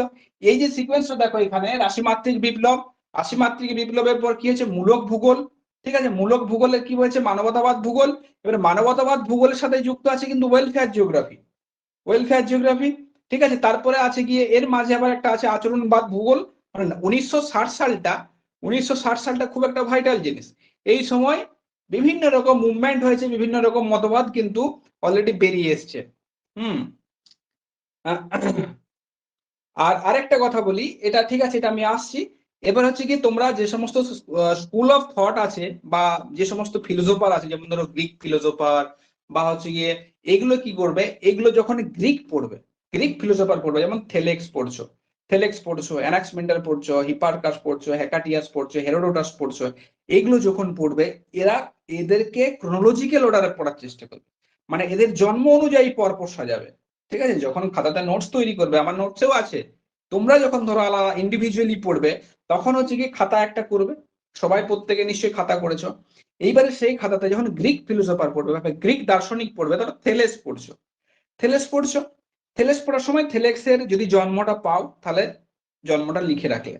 এইবারে থেলেস কি কি কাজ করেছিল লিখলে আর কি। থেলেস এই যে বস্তুর উপর গুরুত্ব আরোপ করেছিলেন, ঠিক আছে? তারপর হচ্ছে গিয়ে জল থেকে যে সমস্ত কিছু সৃষ্টি হয়েছে এটা বলেছেন। এবার দুই একটা পয়েন্ট তোমরা করলে, এটা একটা হয়ে গেল। থেলেসের পর কি চলে আসলো, থেলেসের পর চলে এলো অ্যানাক্সিমেন্ডার, ঠিক আছে? অ্যানাক্সিমেন্ডার চলে আসলো। এবার তোমরা দেখবে যে থেলেসের পরে অ্যানাক্সিমেন্ডার আছে না অন্য কেউ আছে, ঠিক আছে? এইটা ক্রোনোলজিক্যাল অর্ডারে কিন্তু সাজাতে হবে। প্রত্যেকটা স্কুল অফ থট যেগুলো আছে, গ্রিক যেগুলো আছে সেগুলোকে সাজালে, গ্রিক সব থেকে বেশি আছে। তারপর হচ্ছে কি তোমার রোমান সাজালে, রোমানের তোমার স্ট্র্যাবোস টলেমি আছে, ঠিক আছে? এইরকম ভাবে তোমরা সাজাবে। জার্মান যখন পড়বে তখন সাজাবে, ঠিক আছে? এবং তাদের জন্ম সাল অনুযায়ী সাজাবে, যে কে আগে জন্ম হয়েছে এবং তিনি কি কি তার দার্শনিক চিন্তা ভাবনা রেখে গেছেন বা ছেড়ে গেছেন বা দিয়ে গেছেন, সেগুলো শর্ট শর্ট করে পয়েন্ট আউট করা। তাহলে কিন্তু ইজি হবে ব্যাপারটা। থট কিন্তু এই পড়তে হবে, ঠিক আছে? কারণ এক্সামিনার খুব জ্বালা, কখনো তোমাকে ওইগুলোকে বলবে যে ক্রোনোলজিক্যাল অর্ডারে সাজাও, অ্যাসেন্ডিং অর্ডারে সাজাও, ডিসেন্ডিং অর্ডারে সাজাও, এরকম আর কি। কখনো যে সমস্ত ধরো কেউ কিছু ইনভেন্ট করেছে, মানে তোমার হচ্ছে কি, ধরো আমি হিপারকাসের কথা বলি। হিপারকাস কি আবিষ্কার করেছিলেন, একজন গ্রিক ফিলোসোফার ছিলেন, উনি অ্যাস্ট্রোলেব আবিষ্কার করেছিলেন। এইবার তোমার এখানে থেমে থাকলে চলবে না, যে উনি অ্যাস্ট্রোলেব আবিষ্কার করেছিলেন, যে যন্ত্রটার নাম হচ্ছে অ্যাস্ট্রোলেব। এইবারে ওই অ্যাস্ট্রোলেব যন্ত্রের সাহায্যে কি হয় তোমাকে সেটাও জানতে হবে। এক্সামিনার চালাক, উনি কি করবেন তুমি তো জানো, উনি জানেন তুমি জানো যে হিপারকাস অ্যাস্ট্রোলেব আবিষ্কার করেছিলেন। উনি এটা জানতে চান যে অ্যাস্ট্রোলেব দিয়ে উনি কি করতেন, এটা প্রশ্ন করে দেবে, ঠিক আছে? বা জিওনোমন, জিওনোমন যাবে যে নোমন নামে সূর্য ঘড়ি আবিষ্কার করেছিলেন, কে? অ্যানাক্সমেন্ডার আবিষ্কার করেছিলেন, ঠিক আছে? তাহলে সেই সূর্য ঘড়ির মাধ্যমে কি করে ঘড়ি দেখা হতো, এই যে জিনিসগুলো, এগুলো কিন্তু এক্সামিনার তোমাকে দিয়ে দিতে পারে। ব্যাপারটা বুঝে, তাহলে এইভাবে কিন্তু আস্তে আস্তে সাজাবে। আবার কে, ধরো আমি কথা বলছি, কে অক্ষাংশ দ্রাঘিমাংশ প্রথম নির্ণয় করেন, বা কে প্রথম প্রজেকশনের ধারণা দেন, এবং কি প্রজেকশন করেছিলেন উনি, এই যে কনসেপ্টগুলো, এগুলো তুমি যদি থরলি বই না পড়ো তাহলে কিন্তু পারবে না। ঠিক আছে, এগুলো নোটসে আছে, এগুলো ভুলে যাবে। ধরো আমি নোটসটা যেটা দেবো সেখানে এগুলো সব আছে, কিন্তু ব্যাপার হচ্ছে তোমরা এগুলো এরকম ভাবে মনে রাখতে হবে না, তোমাদেরকে একটু প্রথমে বই পড়তে হবে, বই পড়ে তারপরে নোটস পড়বে বা নোটস বানাবে। ঠিক আছে, তাহলে কিন্তু ব্যাপারটা ইজিলি হয়ে যাবে। না হলে কিন্তু দেখবে ভুলে যাচ্ছ, ঠিক আছে, পরীক্ষার আগে মনে পড়ছে না। আর থটে সব থেকে বেশি সমর্থক পড়ে, জনক পড়ে, কে কি বই সব থেকে মনে রাখবে, বইগুলো প্রত্যেকদিন পড়বে, কি কি বই লিখেছে। ঠিক আছে, লিস্ট আমি যখন দিয়ে দেবো, তোমরা ওই বইগুলো সবসময় স্টাডি করবে, যে এই বইটা কার লিখেছে, প্রিন্সিপাল অফ হিউম্যান জিওগ্রাফি কে লিখেছে, সিভিলাইজেশন ক্লাইমেট কে লিখেছে। ঠিক আছে, এই সমস্ত অনেক বই আছে। ঠিক আছে, হোয়ার গ্রাস ইজ গ্রিন আছে, অনেক এরকম 120 থেকে 30 খানা বইয়ের নাম মনে রাখতে হবে। হামবোল্টের বই, রিটারের বই, বিভিন্ন যে সমস্ত ফিলোসোফার আছেন তাদের বিখ্যাত বিখ্যাত বইগুলোর নাম কিন্তু মনে রাখতে হবে, এবং নাম মনে রাখলেই হবে না, বইগুলোর সাল, কোন সালে পাবলিশড হয়েছে, এবং বইগুলোতে যদি কোনো পার্টিকুলার কান্ট্রির কথা বলা হয়েছে সেই কান্ট্রিগুলো জানতে হবে, বা কোনো একটা কান্ট্রি ভিজিট করার পর কোনো কোনো ফিলোসোফার কোনো কোনো বই লিখেছেন, তোমাদেরকে জানতে হবে যে সেই সমস্ত কোন কোন ফিলোসোফার আছেন, এগুলো পড়তে পড়তে পাবে। ধরো আমেরিকা ভ্রমণের পর হামবোল্ট কসমস রচনা করেছিলেন, এবার তোমাকে জানতে হবে সাউথ আমেরিকা না নর্থ আমেরিকা। কিছু কিছু বই দেখবে এটা ডাউট আছে, নর্থ আমেরিকাও আছে, সাউথ আমেরিকায় আছে। আসলে উনি যখন ট্রাভেল কমপ্লিট হয় তারপরেই কিন্তু কসমস যে হামবোল্টের যে বইটা সেইটা কিন্তু লিখেন আর কি। প্রথমে তিনি উত্তর আমেরিকা যান, সেহেতু উত্তর আমেরিকাও ঠিক, এবং পরবর্তীতে তিনি দক্ষিণ আমেরিকা দিয়ে যান আর কি। তাহলে তোমার দক্ষিণ আমেরিকা পড়ছে। তাহলে যদি দেখো যে উত্তর আমেরিকা আছে, উত্তর আমেরিকা করবে, যদি দক্ষিণ আমেরিকা না থাকে তখন উত্তর করবে, আর যদি উত্তর দক্ষিণ দুটোই থাকে তখন দক্ষিণ আমেরিকা করবে, কারণ লাস্ট ভিজিট উনি করেছিলেন সাউথ আমেরিকা। তো এইগুলো হচ্ছে কি সিনসিয়ার হয়ে সচেতন হয়ে পড়া, এরকম ভাবে পড়তে হবে, নাহলে কিন্তু বিট করতে পারবে না। এবং বেসিক, আমি বারবার বলছি যে আমরা যে এত আলোচনা করছি ক্লাসে, ঠিক আছে, বিভিন্ন ক্লাসে ধরো আমি আলোচনা করছি, তাও আমি দেখি যে স্টুডেন্টরা বেসিক গুলো ভুল করছে। প্রত্যেককে বলছি, আবারও বলছি, আজও বলছি, যে বেসিক জিনিসগুলো আগে তোমার কনসেপ্ট গুলো আগে ক্লিয়ার রাখতে হবে, কারণ বেসিক থেকে অনেক কিছু কোশ্চেন আছে তোমরা কিন্তু পারবে না। সুতরাং বেসিকটা আরে পড়বোই তো, কতটা ডিপ আছে সেটা আমরা পড়বোই। ধরো সমুদ্র বিজ্ঞান পড়ছি, ওশিনোগ্রাফি পড়ছি, ওশিনোগ্রাফি ডিপেস্ট পয়েন্টের নাম জানছি, কিন্তু বেসিক যে জিনিসগুলো আছে, তোমার ধরো ড্রিফট, কারেন্ট, এই সমস্ত পড়েছো তোমরা, ড্রিফটের সাথে কারেন্টের পার্থক্য কি, ঠিক আছে, এই জিনিসগুলো আছে। ঠিক আছে, সুতরাং এগুলো জানতে হবে, এগুলো এক লাইনে ওরা ডেফিনেশন দিয়ে দিবে, তারপরে বলবে এটা কি, এটা ড্রিফট না এটা কারেন্ট। ঠিক আছে, এরকম। সুতরাং বেসিক জিনিসগুলো থেকে আস্তে আস্তে ডিপের দিকে যাবে। আমি একটা কথা বারবার হচ্ছে কি, তোমাদেরকে সিনসিয়ার হয়ে পড়তে হবে, এবং একটা লাইনও বাদ দেওয়া যাবে না। যে লাইনটা বাদ দেবে জানবে সেই লাইনটা থেকেই কোশ্চেন আসবে প্রত্যেকটা, সে টেকটনিক, মরফোলজি, তোমার হচ্ছে কি ওশিনোগ্রাফি হোক, সে প্র্যাকটিক্যাল হোক, প্র্যাকটিক্যাল থেকে অজস্র কোশ্চেন, প্র্যাকটিক্যালটা জোর কদমে কাটতে হবে, নাহলে কিন্তু পারবে না। ইজি কোশ্চেন হয়, ঠিক আছে, কিন্তু প্র্যাকটিক্যালটা যদি না ঠিকঠাক বুঝতে পারো তাহলে কিন্তু গন্ডগোল হয়ে যাবে। আর এত কম্পিটিশন, আমি বারবার বলছি, এটা টাফ কম্পিটিশন হতে যাবে এইবারের এসএসসিতে, হিউজ এন্ড টাফ কম্পিটিশন হবে। সেখানটা তুমি ধরে নাও যে একটা সিটে আমার একটা সিট থাকবে, আমার আমার সাথে 200 জন কম্পিটিটর থাকবে, তার মানে তোমাকে ওই 200 জনের মধ্যে তোমাকে একজন হতে হবে, যদি রেশিও হিসেবে দেখো, বা সেটা বেশিও হতে পারে না, 250 জনও হতে পারে, তো 250 জনে একজনকে নেবে, সেই হিসেবে তোমাদের পড়তে হবে। এটা কিন্তু মাথায় রাখবে ব্যাপারটা, নাহলে কিন্তু মুশকিল হয়ে যাবে। যাই হোক, দেখো অনেক কিছুই বললাম। এইবার আছে রাশিমাত্রিক বিপ্লব। দেখো রাশিমাত্রিক বিপ্লব যে কনসেপ্টটা, সেটা আসলো কিভাবে না, 1948-এ, মনে রাখবে লোকটার নাম জেমস কনান্ট।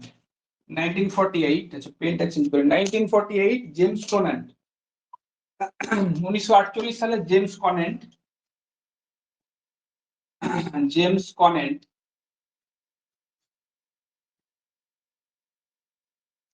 কনেন্ট কি বললেন, আমরা দেখবে কথায় কথায় বলি যে আমরা ভূগোলে সবকিছু পড়ি, পড়ি তো, বাস্তবিক দিক দিয়ে তাই, ভূগোলে সবকিছু পড়ি। কি পড়ি ভূগোলে, যেমন আমরা অঙ্কও পড়ি, প্র্যাকটিক্যালে যখন আমরা থার্ড ইয়ারে পড়তাম স্ট্যাটিস্টিক্স করেছি, ঠিক আছে, তারপরে ধরো আমরা বোটানির কিছু কিছু পড়ি, যেটা পরিবেশ বিজ্ঞানে যেটা আছে সেটা পড়ি, ঠিক আছে, হিউম্যান জিওগ্রাফি পড়ি, তার মানে নৃতত্ত্ব যেটা সেটাও আমরা পড়ি, ইকোজিও পড়ি, মানে অর্থনৈতিক ভূগোল পড়ি। আমি অর্থনৈতিক ভূগোল কি, ইকোনমিক্স এর পার্ট।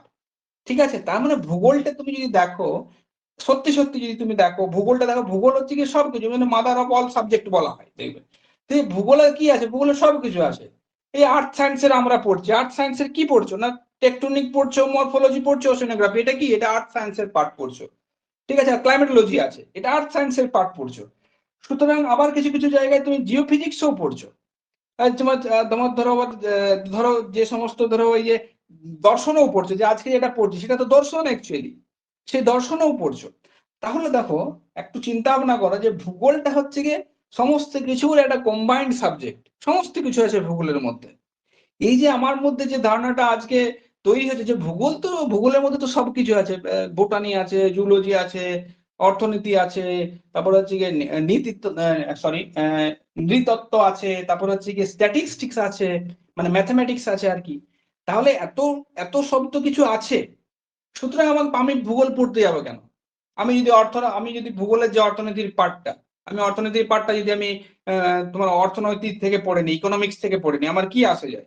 বা আমি পরিবেশটা যদি আমি তোমার বায়োলজি বা বোটানি থেকে পড়ে নি, আমার কি আসে যায়? জুলজি থেকে পড়ে নি, কি আসে যায়? বা স্ট্যাটিস্টিক, মিন, মিডিয়ান, মোড যেগুলো করেছো, ডেভিয়েশন করেছো, স্ট্যান্ডার্ড ডেভিয়েশন, মিন ডেভিয়েশন, রিগ্রেশন বলে, এগুলো কি? এগুলো যদি আমি স্ট্যাটিস্টিকটা পড়ি আলাদা করে, স্ট্যাটিস্টিক, তাহলে আমার কি আসে যায়? তাহলে ভূগোল সাবজেক্টে রাখার কোনো দরকার নেই, তাই তো? ভূগোল সাবজেক্টে রাখা দরকার নেই। কারণ কি, আবার ধরো আমি হিউম্যান জিওগ্রাফি আছে, মানবীয় ভূগোল, তোমার হচ্ছে অ্যানথ্রোপোলজি থেকে আমরা কিন্তু পড়ে নিতে পারি। আচ্ছা, তো পুরোটাই তুমি হিউম্যান জিওগ্রাফি যেটা পড়ছো সেটা সমস্ত কিছুটাই হচ্ছে গিয়ে তোমার অ্যানথ্রোপোলজিতে আছে, সমস্ত কিছু।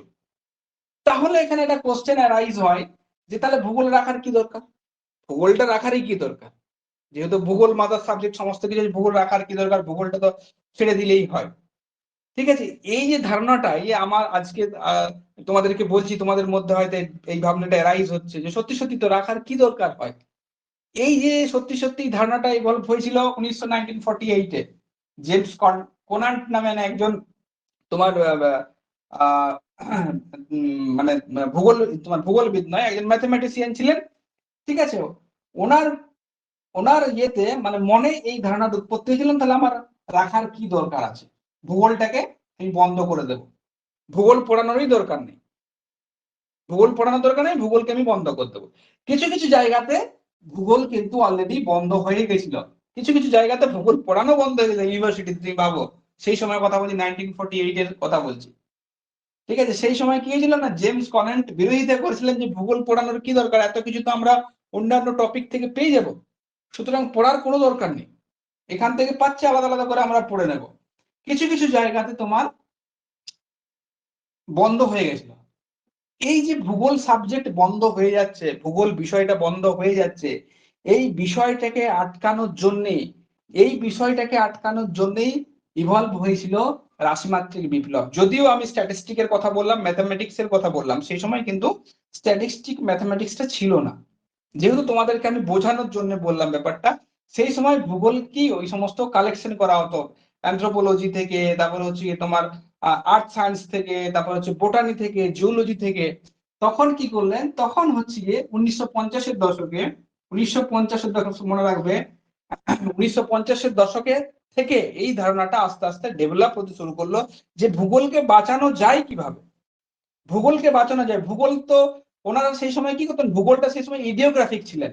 ইডিওগ্রাফিক কনসেপ্ট মিন হচ্ছে গিয়ে কোন জিনিসকে গদ্যের আকারে বর্ণনা করা, যেমন বা গদ্যাংশ পড়ো বা সাহিত্য পড়ো, সেই আকারে বর্ণনা করা, এটা হচ্ছে ইডিওগ্রাফিক কনসেপ্ট। সেই সময় 1948-এর আগে কি হতো না, ভূগোলকে সেইভাবে ব্যাখ্যা করা হতো। এবার কি 1950-এর দশকে কি হলো না, ভূগোলকে বাঁচানোর জন্য, ভূগোলকে বাঁচানোর জন্য মনে রাখবে, একমাত্র জিওগ্রাফিকে বাঁচানোর জন্যই রাশিমাত্রিক বিপ্লবের উত্থান হয়েছিল। রাশিমাত্রিক বিপ্লব মানে কি, কোয়ান্টিটেটিভ রিভলিউশন ইংরেজিতে বলা হয়। এখানে কি করা হলো, এখানে ইডিওগ্রাফিক পরিবর্তন করে নোমোথেটিক হয়ে গেল। কি নোমোথেটিক? নোমোথেটিক মানে কি?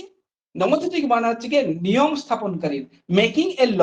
এটা মনে হবে নোমোথেটিক এর পরে নোমোথেটিক, নোমোথেটিক্স মানে হচ্ছে কি টু মেক্স এ ল, একটা কোনো নিয়ম তৈরি করতে হয় বা সূত্র তৈরি করা বা কোনো তত্ত্ব দেওয়া, এটাকে নোমোথেটিক অ্যাপ্রোচ বলা হয়, যেখানে তোমার কোনো তত্ত্ব তুমি দেবে।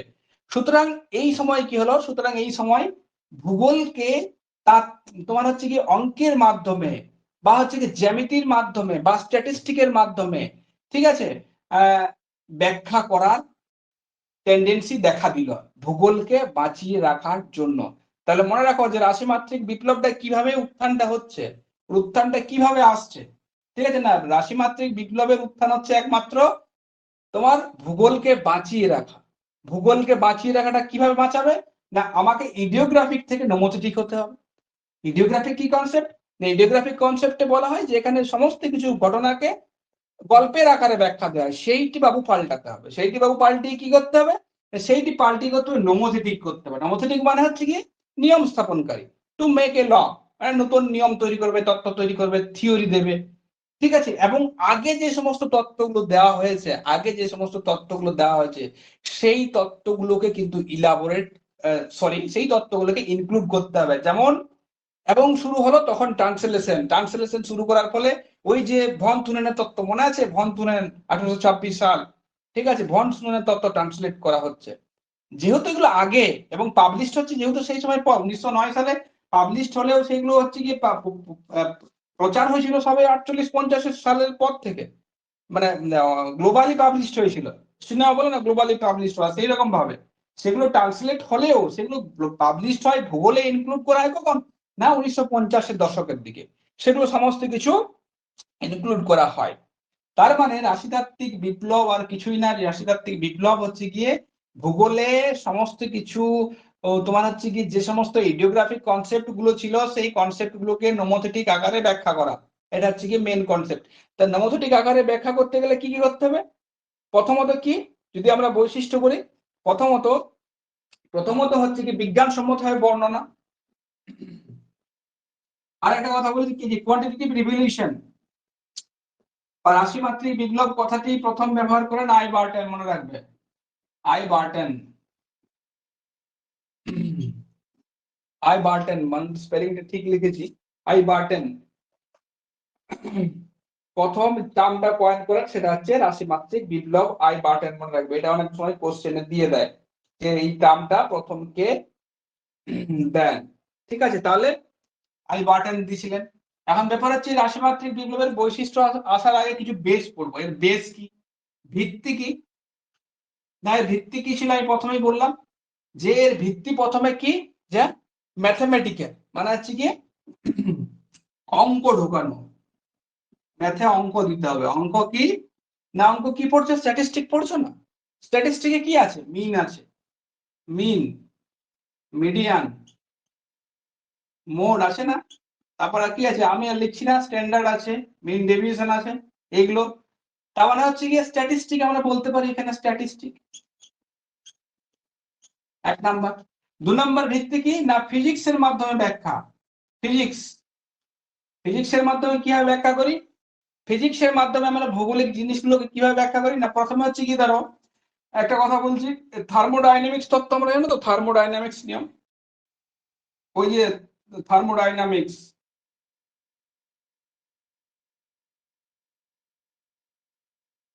তাপগতীয় সূত্র মনে নেই?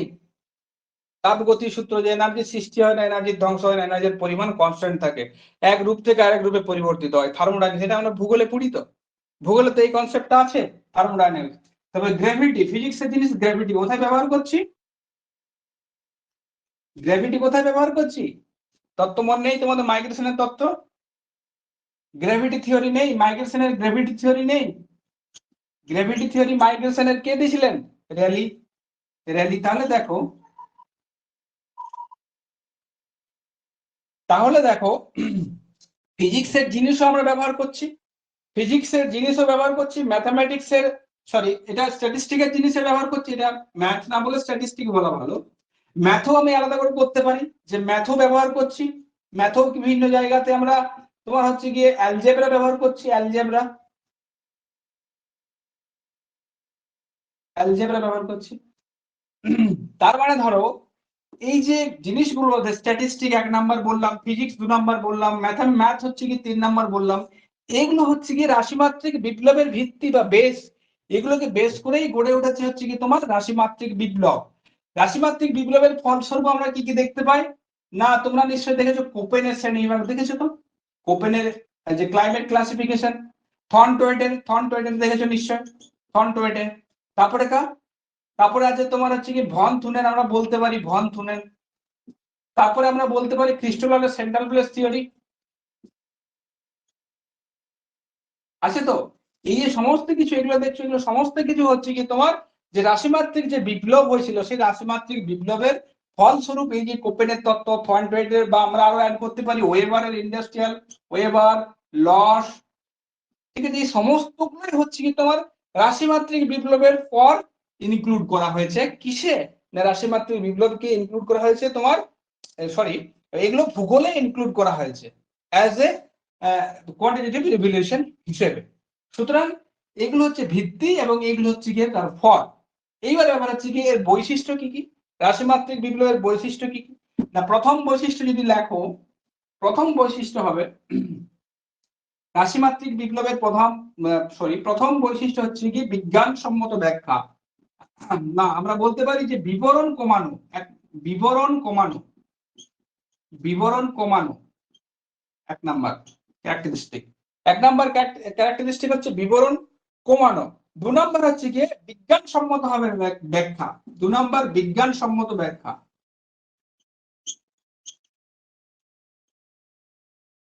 বিজ্ঞানসম্মত ব্যাখ্যা, বিজ্ঞানসম্মত ব্যাখ্যা। 3 নাম্বার হচ্ছে কি মডেল এবং তত্ত্বের সাহায্যে, মডেল ও তত্ত্বের মাধ্যমে ব্যাখ্যা, তত্ত্বের মাধ্যমে ব্যাখ্যা। 3 নাম্বার গেল, এটা হয়েছে। তারপর হচ্ছে গিয়ে এখানে হচ্ছে কি হিউম্যান যে ওয়েলফেয়ার আছে সেই হিউম্যান ওয়েলফেয়ারকে কিন্তু প্রাধান্য না দেওয়া, এটা একটা প্রধান বৈশিষ্ট্য। এর থেকেই কিন্তু ক্রিটিসিজম হয় পরবর্তীতে। তাহলে এটা আমরা পরে লিখছি। এরপরে যদি আছে কিছু দেখে নিই, এ হচ্ছে কি তোমার ম্যাথমেটিক্যাল লজিক্যাল, ম্যাথমেটিক্যাল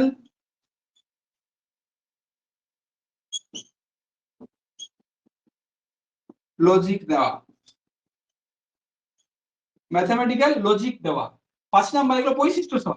5 নাম্বার আমরা বলতে পারি, 5 নাম্বার আমরা বলতে পারি যে এখানে কি হচ্ছে না, এখানে হচ্ছে কি মানুষের যে তোমার হচ্ছে কি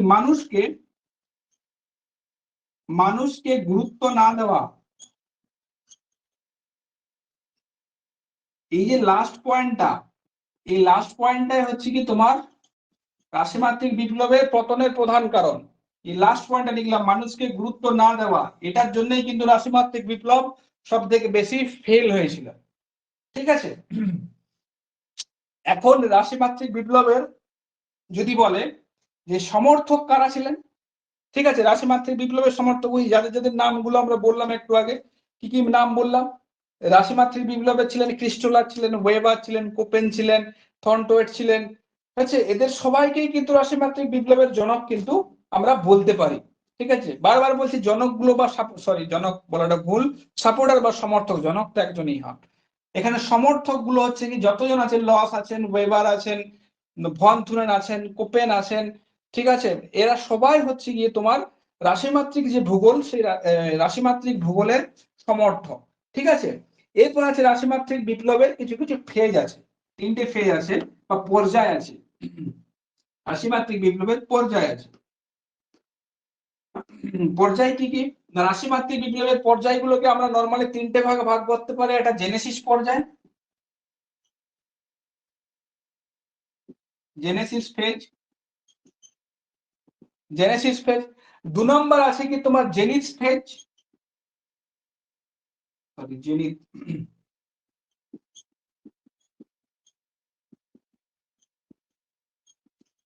ফেজ। এবং লাস্ট আছে কি তোমার হচ্ছে কি ডিক্লাইন ফেজ।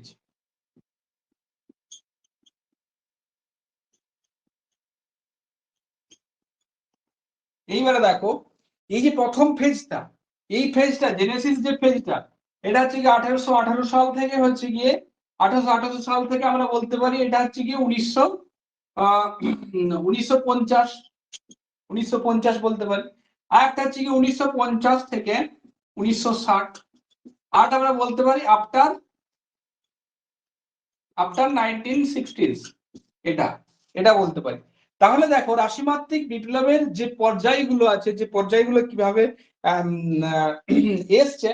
প্রথমে জেনেসিস ফেজ, এটা হচ্ছে 1818 সাল থেকে 1950। দ্বিতীয় ফেজ জেনিথ ফেজ, এটা হচ্ছে 1950 থেকে 1960। এবং last decline phase after 1960s, 1960 সালের পর। ঠিক আছে, এই যে দেখো প্রথমে জেনেসিস যে পর্যায়টা আছে, এই যে পর্যায়টা 1950 থেকে 1960, এটা মনে রাখবে একটা এক্সট্রিম পর্যায়। কিসের? এটা হচ্ছে রাশিমাত্রিক বিপ্লবের একটা এক্সট্রিম পর্যায়। প্রথমে হচ্ছে 1818 থেকে 1950, এখানে তুমি ম্যাক্সিমাম তত্ত্বগুলো পাবে। কার তত্ত্ব পাবে? ওয়েবার তত্ত্ব পাবে, ক্রিস্টলের তত্ত্ব পাবে, তারপর হচ্ছে কি প্রাইমেট সিটি মডেল পাবে, তারপর হচ্ছে কি ওয়েবার তত্ত্ব পাবে, অগাস্ট লসের তত্ত্ব পাবে। এগুলো সব হচ্ছে কি 1818 থেকে 1950, এই সময়টাতেই কিন্তু এইগুলো তত্ত্বগুলো এসছে। তারপরেরটা হচ্ছে 1950 সালের পর। 1950 সালের পর 50 থেকে 1960, এইটা হচ্ছে জেনিথ স্টেজ। জেনিথ স্টেজ, এই স্টেজে কি হয়? এই স্টেজে বিভিন্ন ধরনের মতবাদ, মানে হচ্ছে কি তোমার জেনিথ স্টেজে কি হলো, ধরা হচ্ছে কি জেনেসিস স্টেজে 1818 থেকে 1950 সালে যে সমস্ত তত্ত্বগুলো ইনক্লুড হলো ভূগোলে, সেই সমস্ত তত্ত্বগুলোকে ক্রিটিসিজম করা হয় 1950 থেকে 1960 এর মধ্যে। তাহলে দেখো ক্রিটিসিজম করা হয় এবং যদি মডিফাই করা হয়, দেবে লসের তত্ত্ব দেবে মডিফাই করা, যদিও সেটা আগে হয়েছিল। এইরকম ভাবে কিছু কিছু তত্ত্ব মডিফাই এবং ক্রিটিসিজম করা হয় বা সমালোচনা করা হয় এই জেনিথ ফেজে। এবং লাস্ট যে ডিক্লাইন ফেজ, ডিক্লাইন ফেজে কি হয় না, ডিক্লাইন ফেজে জনপ্রিয়তা, রাশিমাত্রিক বিপ্লবের যে জনপ্রিয়তা, সেই জনপ্রিয়তা আস্তে আস্তে কিন্তু কমতে থাকে। এখন কেন কমতে থাকে? কারণ আমি বললাম যে জনপ্রিয়তা কমতে থাকার প্রধান কারণ হচ্ছে গিয়ে এখানে মানুষকে গুরুত্ব না দেওয়া। মানে মানুষের যে মানুষের ব্যক্তি স্বাধীনতা, মানুষের হচ্ছে গিয়ে তোমার নিজস্ব মত, ঠিক আছে, মানুষের বিচার বুদ্ধি, এগুলোকে গুরুত্ব না দেওয়া। ঠিক আছে, এগুলোকে গুরুত্ব না দেওয়ার ফলে কি হয়?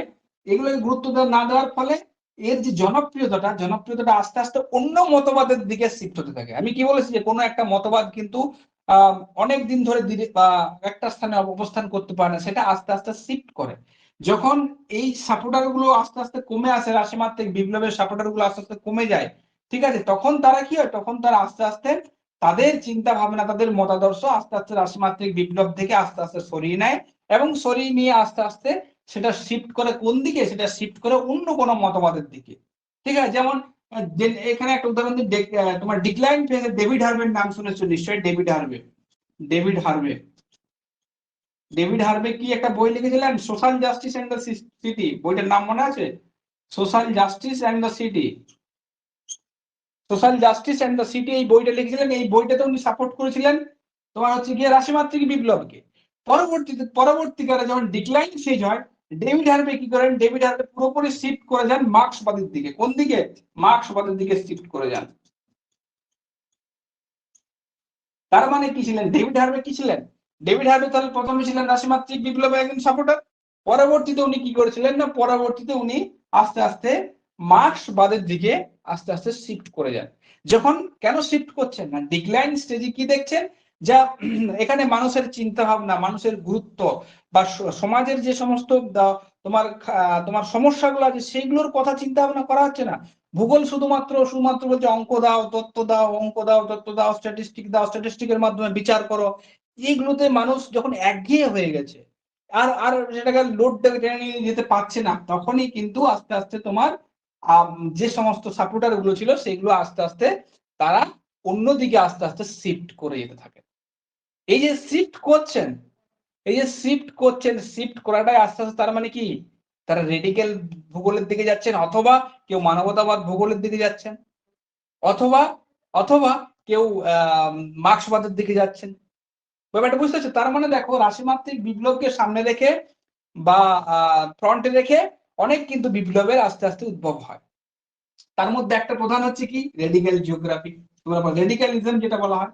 রেডিক্যাল জিওগ্রাফি এর পরে আমরা আসবো রেডিক্যাল জিওগ্রাফি। ঠিক আছে, তার মানে হচ্ছে গিয়ে এই যে ডিক্লাইন মানে বুঝতে পারছো, ডিক্লাইন স্টেজ থেকেই কিন্তু যে রাশিমাত্রিক বিপ্লবের যে পতন আর কি, সেই পতন কিন্তু অলরেডি ধরে গেছিল। কারণ এখানে হিউম্যানকে হিউম্যান হিসেবে ট্রিটেই করা হয়নি কখনো, শুধুমাত্র ভূগোল বিষয়কেই গুরুত্ব দেওয়া হয়েছে। ভূগোলকে পড়বে কে? মানুষ। সুতরাং ভূগোলে ভূগোলে মানুষকেই দরকার।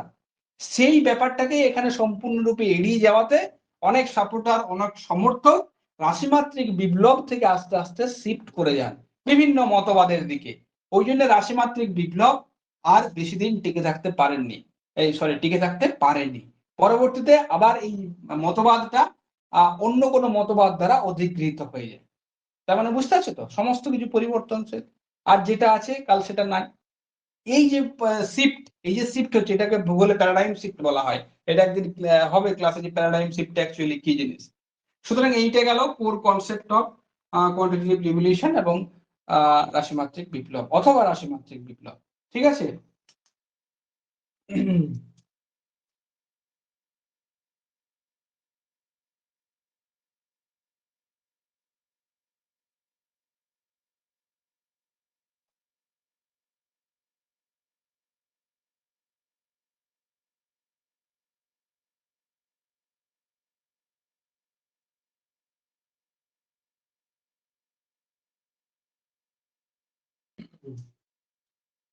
সে একটু দাঁড়াও, লিঙ্ক, এরা লিঙ্কেই পায়নি, এরা কেউ সিনসিয়ার নয়, পড়াশোনার প্রতি একটু তো সিনসিয়ার হতে হবে না? একটু একটু হোল্ড করো তো।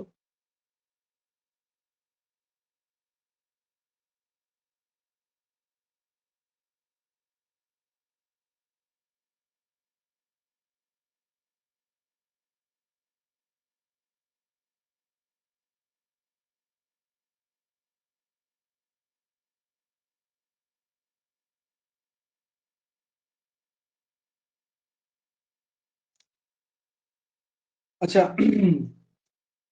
ঠিক আছে, পরের কনসেপ্টে আমরা আসবো, এটা হচ্ছে কি তোমার রেডিক্যাল জিওগ্রাফি। দেখো,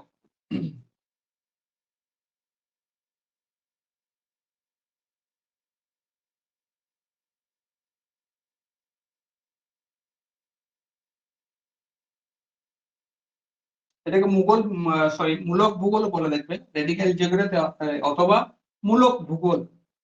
রেডিক্যালিজম থেকে এসছে, রেডিক্যালিজম থেকে এসছে তোমার মূলক ভূগোল। তাহলে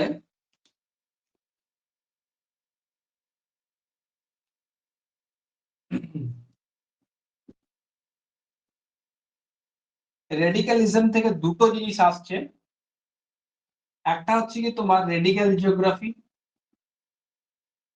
রেডিক্যাল জিওগ্রাফি, আর একটা আসছে কি, আর একটা আসছে ওয়েলফেয়ার জিওগ্রাফি।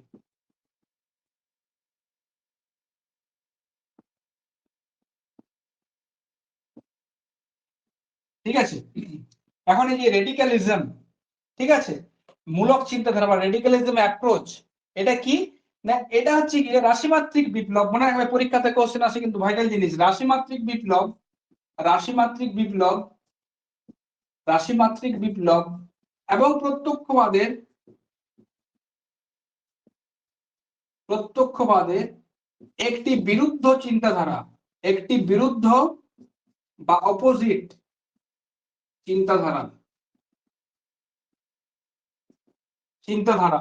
তার মানে রেডিক্যালিজম যেটা এসছে, রেডিক্যালিজম ডেভেলপ হয়েছিল মিড 1960s এ, মনে রাখবেন মিড 1960s, 1960 এর দশকে, মিড 1960s, 1960 এর দশকে ডেভেলপ হয়েছিল। এটা 1969 এরকম সালটা হবে। মিড 1960s এর দশকে রেডিক্যালিজম যে কনসেপ্টটা, সেই কনসেপ্টটা ডেভেলপ হয়েছিল রাশিমাত্রিক বিপ্লব এবং প্রত্যক্ষবাদের একটি বিরুদ্ধ চিন্তাধারা। এখন কেন ডেভেলপড হলো না, আমি যখন বললাম যে কোয়ান্টিটেটিভ রিভলিউশন বা রাশিমাত্রিক বিপ্লবে মানুষের তোমার মানুষকে গুরুত্ব দেওয়া হয়নি।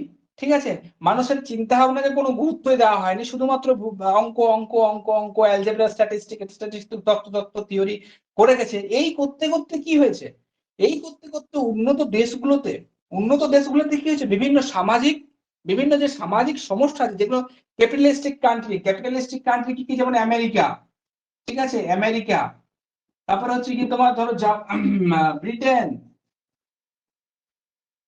ব্রিটেন, তারপরে জাপান, এই সমস্ত যেগুলো ক্যাপিটালিস্টিক কান্ট্রি ছিল সেই সময়, এই ক্যাপিটালিস্টিক কান্ট্রিগুলোতে কিছু কিছু কি হয়েছে, কিছু কিছু সামাজিক, সোশ্যাল ইস্যু উঠে এসছে বা সামাজিক সমস্যা তৈরি হয়েছে। কি হয়েছিল না, সামাজিক সমস্যা, সামাজিক সমস্যা সৃষ্টি হয়েছিল। সামাজিক সমস্যা বলতে আমরা কি কি বুঝি, সামাজিক সমস্যা প্রভার্টি বলতে পারো, তারপরে হচ্ছে কি আনএমপ্লয়মেন্ট বলতে পারো, তারপরে বঞ্চনা বলতে পারো বা শোষণ বলতে পারো, বিভিন্ন ধরনের, বা ম্যাল নিউট্রিশন বলতে পারো, অপুষ্টি বলতে পারো, বিভিন্ন সামাজিক সমস্যার সৃষ্টি হয়েছিল। তাহলে প্রথম পয়েন্ট, বিভিন্ন সামাজিক সমস্যার সৃষ্টি হয়েছিল।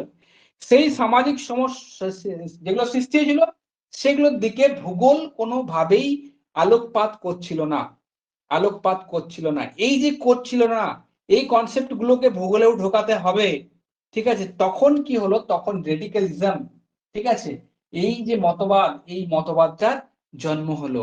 এবং এই মতবাদটাকে ব্যাখ্যা করা হয় দুটো ভাগে, একটা হচ্ছে রেডিক্যাল জিওগ্রাফি, একটা হচ্ছে ওয়েলফেয়ার জিওগ্রাফি।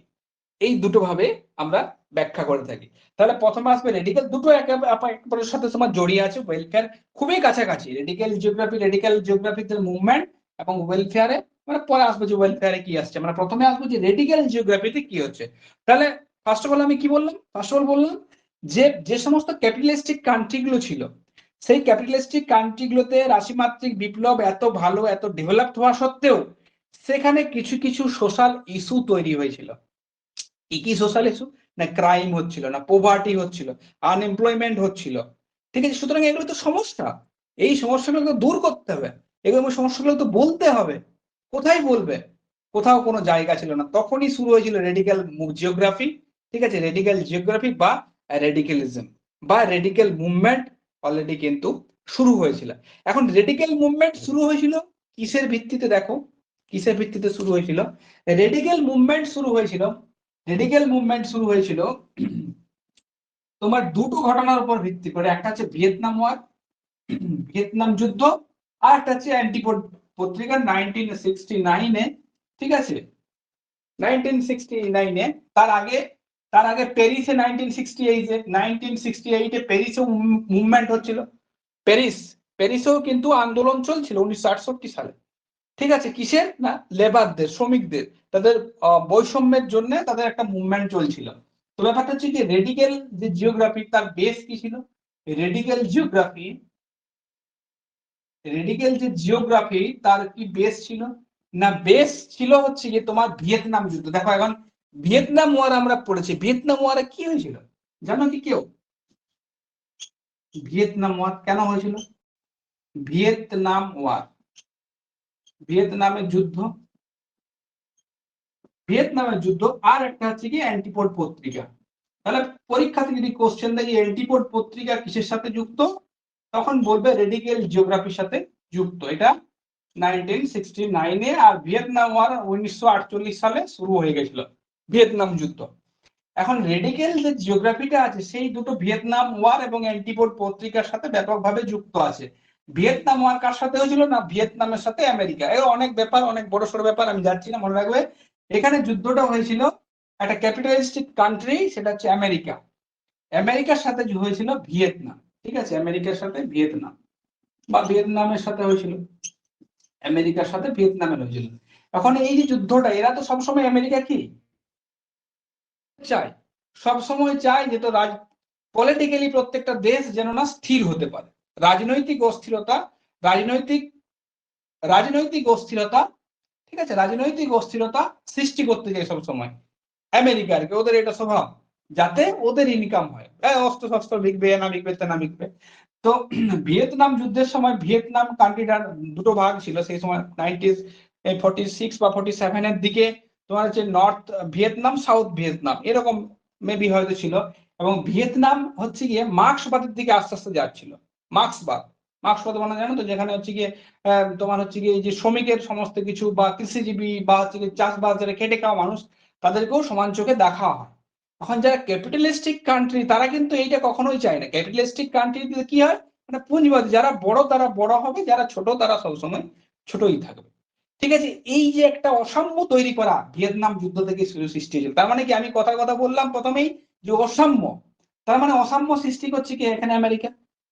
কেন সৃষ্টি করছে, না ভিয়েতনাম যুদ্ধ কেন লাগছে, যাতে ভিয়েতনাম মার্ক্সবাদে না, পুরো দেশটা মার্ক্সবাদী না হয়ে যায়, ঠিক আছে। মার্ক্সবাদী হলে তো সেখানে মানুষ আরামে সুখে শান্তিতে থাকবে, কোনো অসুবিধা নেই, কোনো চাপ নেই, কোনো ঝামেলা নেই, যদিও প্রত্যেকটা জায়গাতে ঝামেলা আছে, এই আছে ওই আছে। কিন্তু ক্যাপিটালিস্টিক কান্ট্রিরা কি চায়, যে মার্ক্সবাদ যেন না থাকে। মার্ক্সবাদ থাকলে তারা তো অর্থনীতি টাকা কামাতে পারবে না, মানে পুঁজিবাদে হতে পারবে না তারা। তারা বলে না সেই যে তোমার হচ্ছে কি ধনী আরো ধনী হয়, গরিব আরো গরিব হয়, এই কনসেপ্টটা। এই কনসেপ্টটার জন্যই ভিয়েতনাম যুদ্ধ লেগে যায়, আমেরিকার সাথে ভিয়েতনামের কিন্তু যুদ্ধ হতে থাকে। যদিও যুদ্ধে কিন্তু আমেরিকা হেরে যায়, মনে রাখবে এটা, যুদ্ধে কিন্তু হেরে গেছিল ভিয়েতনামের সাথে। ঠিক আছে, এই যে এই যে কনসেপ্টটা যে আমেরিকার তো এত কিছু আছে, আমেরিকার তো এত ধন সম্পত্তি, এত ক্যাপিটালিস্টিক কান্ট্রি, তারপরেও সে কেন অসাম্য সৃষ্টি করছে সবার মধ্যে? এই যে ভিয়েতনাম যুদ্ধ, এইটা কিছু কিছু ভালো ভালো স্কলার যারা ছিলেন জিওগ্রাফি বা ভূগোলের বা দার্শনিক ছিলেন, তাদের মনে গভীরভাবে একটা প্রভাব বিস্তার করেছিল আর কি। এই প্রভাব বিস্তার থেকেই কিন্তু যে আমাদের কিছু একটা পরিবর্তন করতে হবে, আমাদের কিছু একটা চেঞ্জ করতে হবে, এই চেঞ্জ করতে হবে, এই ধারা থেকেই কিন্তু রেডিক্যাল জিওগ্রাফির প্রথম উৎপত্তি। ঠিক আছে, তাহলে মনে রাখবে যে ভিয়েতনাম আর কি হয় ইফেক্ট করলো, 1 নম্বর গেল। 2 নম্বর হচ্ছে অ্যান্টিপোড পত্রিকা। অ্যান্টিপোড পত্রিকা কি না, অ্যান্টিপোড পত্রিকা হচ্ছে কি আমেরিকাতে একটা জার্নাল, এটা অ্যান্টিপোড হচ্ছে কি একটা জার্নাল। জার্নাল মানে তোমরা নিশ্চয়ই জানো, এখানে গবেষণা বের হয়, তোমার হচ্ছে গিয়ে বইয়ের আকারে গবেষণা বের হয়। এইটা হচ্ছে কি একটা জার্নাল, এটা 1969-এ একটা জার্নাল বেরিয়েছিল কাদের নিয়ে না, অ্যান্টিপোড হচ্ছে কি ইয়ং হচ্ছে কি স্কলার, ইয়ং স্কলার কি ছিলেন, ভূগোলের কিছু ইয়ং স্কলার ছিলেন। সেই ইয়ং স্কলাররা অ্যান্টিপোড পত্রিকাতে জার্নাল পাবলিশ করেন। ঠিক আছে, জার্নাল পাবলিশ, অ্যান্টিপোড একটা রিসার্চ জার্নাল, সেখানে তাদের যে সমস্ত তোমার গবেষণাগুলো সেগুলো কিন্তু তারা প্রকাশ করেন। এবং গবেষণাতে কি দেখা যায়, গবেষণাতে দেখা যায় সেই সমস্ত দেশগুলোতে যেগুলো ক্যাপিটালিস্টিক কান্ট্রি, ওনারা একমাত্র আমেরিকাকে নিয়ে গবেষণা করেনি, প্যারিসকে নিয়েও করেছিলেন, ইউরোপের বিভিন্ন কান্ট্রিকে নিয়েও গবেষণা করেছিলেন। এবং গবেষণার পর কি দেখতে পান যে ক্যাপিটালিস্টিক যে সমস্ত কান্ট্রি গুলো আছে সেইখানে বিভিন্ন সোশ্যাল ইস্যু কিন্তু বর্তমান রয়েছে। কি কি সোশ্যাল ইস্যু বর্তমান রয়েছে না, সোশ্যাল ইস্যু বর্তমান রয়েছে, প্রথমে হচ্ছে অসাম্যতা। অসাম্যতা অসাম্যতা কিসের, অসাম্যতা আছে গিয়ে অসাম্যতা আছে কি তোমার এই যে শ্বেতাঙ্গ কৃষ্ণাঙ্গ, একটা সময় আমেরিকাতে বিশাল ছিল কিন্তু শ্বেতাঙ্গ এবং কৃষ্ণাঙ্গ, ঠিক আছে, সাদা এবং কালো চামড়ার যাতে মানুষ, তাদের নিয়ে কিন্তু একটা অসাম্যতা ছিল, তার মানে একটা অসাম্যতা রয়েছে, ইনইকুয়ালিটিস বলা হয় যেটাকে। তারপরে হচ্ছে গিয়ে পোভার্টি, দারিদ্রতা, আমি পরপর লিখে দিচ্ছি 2 নম্বর। তারপরে হচ্ছে কি বেকারত্ব, তারপরে হচ্ছে অপুষ্টি, অপুষ্টি অসাম্যতা, দারিদ্রতা, বেকারত্ব, অপুষ্টি। তারপরে হচ্ছে কি তোমার আর কিছু আছে কিনা আমি বলে দিচ্ছি। হ্যাঁ, ক্রাইম আছে, আরবান পভার্টি আছে। তার ক্রাইম একটা মেইন ক্রাইম। তাহলে অ্যান্টিপোড পত্রিকাতে যারা ইয়ং জিওগ্রাফার আছেন বা ইয়ং স্কলার আছেন তারা কি দেখছেন যে যে সমস্ত ক্যাপিটালিস্টিক কান্ট্রি গুলো আছে সেই ক্যাপিটালিস্টিক কান্ট্রি গুলোতে কি হচ্ছে, এই সমস্ত ব্যাপারগুলো, সামাজিক যে সমস্ত ইস্যু গুলো আছে সেগুলো কিন্তু উঠে আসছে, এই ইস্যুগুলোর দিকে কোনো গুরুত্বই দেওয়া হচ্ছে না। তখন তারা কোশ্চেন তুললেন যে এরা হচ্ছে কি উন্নত দেশ, এরা ডেভেলপড কান্ট্রি, এদের মধ্যে এই অসাম্যতা, এই দারিদ্রতা, এই বেকারত্ব, এই অপুষ্টি এবং এই ক্রাইম কেন থাকবে? এরা তো উন্নত দেশ বা উন্নত হতে যাচ্ছে, এদের মধ্যে এই সমস্ত ধারণাগুলো বা এই সমস্ত সোশ্যাল তোমার হচ্ছে গিয়ে অসাম্যতাগুলো কেন থাকবে? তখনই শুরু হলো হচ্ছে গিয়ে রেডিক্যাল মুভমেন্ট, যে আমাদেরকে নতুন ভাবে ভাবতে হবে, এবং নতুন কিছু করতে হবে। কার জন্য করতে হবে? সমাজের জন্য করতে হবে, মানুষের জন্য করতে হবে। সেই যে কনসেপ্ট, সমাজের জন্য কিছু করতে হবে, মানুষের জন্য কিছু করতে হবে, ঠিক আছে, সেটাই হচ্ছে কি তোমার রেডিক্যাল জিওগ্রাফি। কনসেপ্টটা ক্লিয়ার হচ্ছে? রেডিক্যাল জিওগ্রাফিতে কি করা হচ্ছে না, এই যে সামাজিক যে সমস্ত সমস্যাগুলো আছে এইগুলো নিয়ে মুভমেন্ট করা হচ্ছে। যে অসাম্যতা, লিঙ্গ বৈষম্য একটা আছে, এখানে নারীদেরকেও ইনক্লুড করা যেতে পারে, নারীদের প্রতি অসাম্যতা, ঠিক আছে, নারীদের প্রতি অসাম্যতা, সেক্সিজম যেটাকে বলা হয় সেটা, ঠিক আছে, এই সমস্ত ব্যাপারগুলো নিয়ে যখন এক্সট্রিম লেভেলে পৌঁছে যাচ্ছে আস্তে আস্তে, তখন দেখছি যে তোমার হচ্ছে কি শুধুমাত্র রাশিমাত্রিক বিপ্লব নিয়ে আমরা কথা বলছি, এই সমস্ত যে ব্যাপারগুলো এরাইজ হয়েছে সেগুলো নিয়ে আমরা কিন্তু কথা বলছি না। এই ব্যাপারগুলোকে যখন ইনক্লুড করা হচ্ছে ভূগোলে, তখন সেইটাই হচ্ছে গিয়ে তোমার রেডিক্যাল জিওগ্রাফি। ঠিক আছে, তাহলে এই যে এতক্ষণ ধরে এই জিনিসগুলো পড়লাম, এগুলোই আছে গিয়ে রেডিক্যাল জিওগ্রাফির সার বস্তু বা মেন থিম আমরা বলতে পারি। ঠিক আছে, এর প্রধান প্রবক্তা মনে রাখবে, রেডিক্যাল জিওগ্রাফির প্রধান প্রবক্তা হচ্ছে রিচার্ড পিট, পিট এটাকে আরো বেশি ডেভেলপ করেছিলেন তোমার 1971 1971 সালে। 1971 সালে সব থেকে বেশি এই কনসেপ্টটাকে কিন্তু ডেভেলপ করা হয়েছিল। ঠিক আছে, এবারে কিছু কিছু বৈশিষ্ট্য আছে, তোমরা লিখে রাখতে পারো। যেমন হচ্ছে কি, ধরো এক্সপোজ, এখানে এক্সপোজ করেছিল কি না, ইস্যু অফ ক্যাপিটালিস্টিক কান্ট্রিজ। যে সমস্ত আমি বললাম যে ক্যাপিটালিস্টিক কান্ট্রিজ এর কি কি আছে, আমি লিখে দিচ্ছি না, তাহলে সুবিধা হবে একটু, যে কি কি বৈশিষ্ট্য আছে, রেডিক্যাল জিওগ্রাফির কি কি বৈশিষ্ট্য আছে।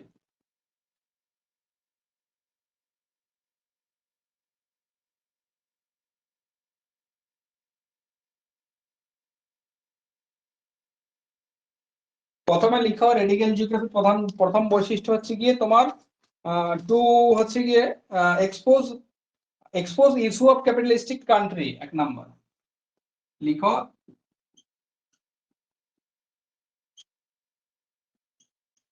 expose issue of capitalistic country, issues of capitalistic countries। ঠিক আছে, এটা এক নাম্বার। দু নাম্বার হচ্ছে কি লিখো, দু নাম্বার হচ্ছে কি to remove regional inequality.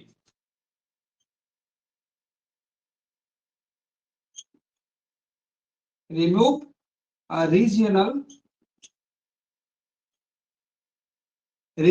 Inequality.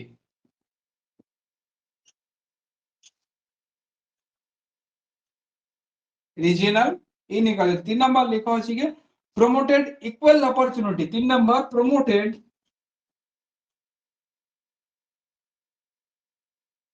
Equal তোমার হচ্ছে opportunity.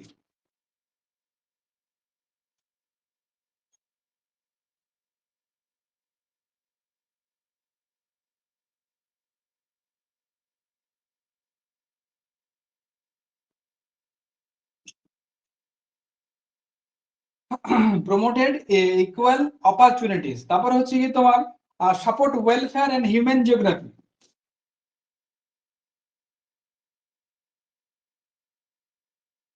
Support human and welfare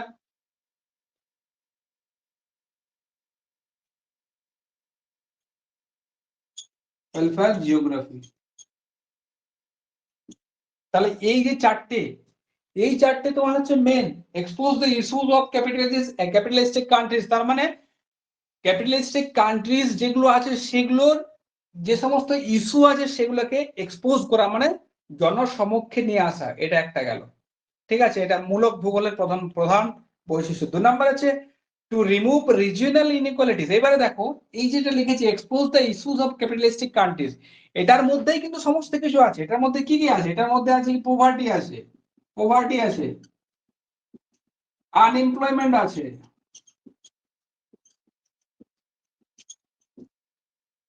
malnutrition আছে, এন্ড সো অন, যেগুলো আমি বললাম আগে, সেগুলো সমস্ত কিছু কার মধ্যে আছে, সেগুলো সমস্ত কিছু আছে কি তোমার এই expose issue of capitalistic country, এটার মধ্যে আছে। 2 নম্বর আছে রিমুভ রিজিওনাল ইনইকুয়ালিটিস, আঞ্চলিক যে সমস্ত অসাম্যতাগুলো আছে সেই আঞ্চলিক অসাম্যতাগুলোকে দূর করা। 3 নম্বর কি প্রমোটেড ইকুয়াল অপরচুনিটিস, তার মানে হচ্ছে কি সকলকে সমানভাবে সুযোগ দেওয়া।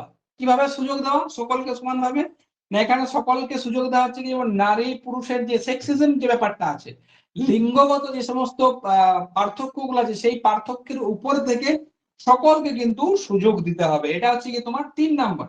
4 নম্বরে বলেছে support human and welfare geography.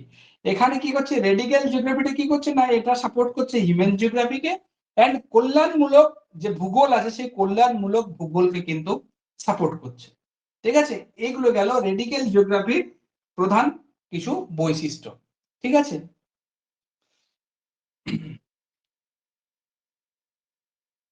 তাহলে দেখো এটা গেল রেডিক্যাল জিওগ্রাফি।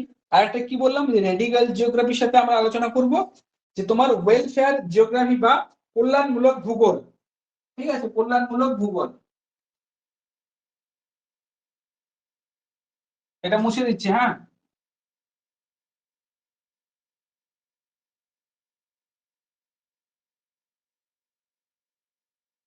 কেন দুটো একসাথে আলোচনা করছি, কারণ দুটো এই রেডিক্যালিজম দুটো জিনিসের ব্যাখ্যা দেয়। রেডিক্যালিজম দুটো জিনিসের ব্যাখ্যা দিচ্ছে, একটা কিসের ব্যাখ্যা দিচ্ছে না, একটা ইটসেলফ রেডিক্যাল জিওগ্রাফির ব্যাখ্যা দিচ্ছে, আরেকটা ব্যাখ্যা দিচ্ছে কিসের না, একটা দিচ্ছে কল্যাণমূলক ভূগোল বা ওয়েলফেয়ার জিওগ্রাফি তোমরা বলতে পারো বাংলাতে, ঠিক আছে। এখানে কি সেম কনসেপ্ট, দেখো জিনিসটা কি, কল্যাণমূলক ভূগোলে কি যে কল্যাণ, দেখো এটার কথাটাই লুকিয়ে আছে, যেটাকে আমরা কি বলবো, কল্যাণমূলক ভূগোল।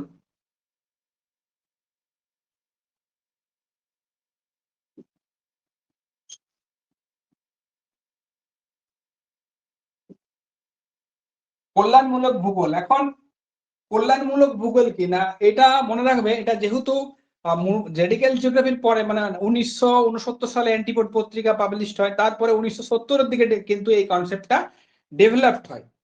এটাও হচ্ছে কি তোমার মূলক মূলক ভূগোলের একটা হচ্ছে কি তোমার প্রতিবাদ স্বরূপ হিসেবে আমরা বলতে পারি। এখানে আরেকটা মত আছে, আরেকটা মতের কথা বলি, ঠিক আছে। যখন আমরা আলোচনা করছি যে রেডিক্যালিজম দুটো বিষয়কে আলোচনা করছে, একটা ওয়েলফেয়ার জিওগ্রাফি, একটা হচ্ছে কি তোমার রেডিক্যাল জিওগ্রাফি, এখানে কিছু কিছু কিছু কিছু দার্শনিকদের বা ভূগোলবিদদের মত আছে যে যে ওয়েলফেয়ার জিওগ্রাফিটা ডেভেলপড হয়েছিল রেডিক্যাল জিওগ্রাফির প্রতিবাদ স্বরূপ। প্রতিবাদ স্বরূপ মনে রাখবে, প্রতিবাদ স্বরূপ, এটা কিছু কিছু জিওগ্রাফার বলেন যে কিছু কিছু প্রতিবাদ স্বরূপ কিন্তু সূচনা হয়েছিল তোমার কল্যাণমূলক ভূগোলের। কিন্তু হিসেবে যদি দেখতে চাও, এই রেডিক্যাল জিওগ্রাফিও যে সমস্ত জিনিসগুলোকে তুলে ধরে, কল্যাণমূলক ভূগোলও কিন্তু সেই সমস্ত বিষয়গুলোকে তুলে ধরে। কি কি, যেমন দরিদ্র, অনাহার, অপরাধ, জাতিভেদ, তার মানে কি শিক্ষা, স্বাস্থ্য, গবেষণা, তার মানে কি এগুলো কি করছে, এগুলো সমস্ত কিছু এই রেডিক্যাল জিওগ্রাফি যেগুলো সামনে এনেছিল সেই কনসেপ্ট গুলোকেই তুলে ধরছে। তার মানে আমরা যদি ব্রড লেভেলে দেখতে চাই, তাহলে আমরা বলবো যে এটা প্রত্যক্ষবাদ এবং রাশিমাত্রিক বিপ্লবের কিন্তু একটা, এটাও একটা বিরুদ্ধাচরণ মত, ঠিক আছে। এটা 1970 সাল থেকে ডেভেলপ হয়েছিল, এবং এটাকে ডেভেলপ করেছিলেন কে না, এটাকে ডেভেলপ করেছিলেন ডেভিড স্মিথ, মনে রাখবে কে করেছিলেন না, 1970 সালে এটাকে ডেভেলপ করেন ডেভিড স্মিথ। ডেভিড স্মিথ,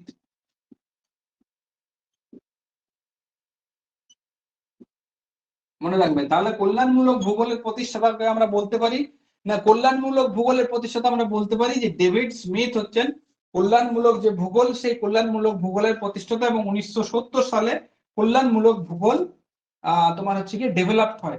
এখন কল্যাণমূলক ভূগোল তোমার কি নিয়ে শুরু হয় না, শুরু হয়েছিল দারিদ্র, মনে রাখবে, দারিদ্র, অনাহার, অপরাধ এবং শিক্ষা দীক্ষা, গবেষণা, ঠিক আছে। এখন স্মিথ এখানে হচ্ছে কি রিচার্ড তোমার বিনেটের একটা উক্তিকে উনি বর্ণনা করেছিলেন, সেটা হচ্ছে গিয়ে ওয়েলফেয়ার জিওগ্রাফি কি বলেছে, welfare geography as the study of, দেখছি দেখো,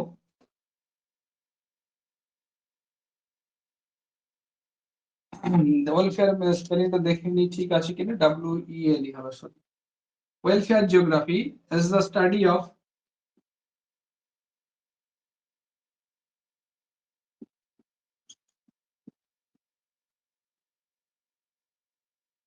welfare geography as a study of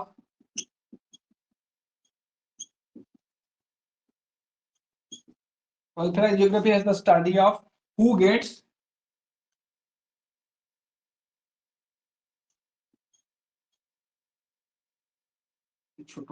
who gets what, where and how,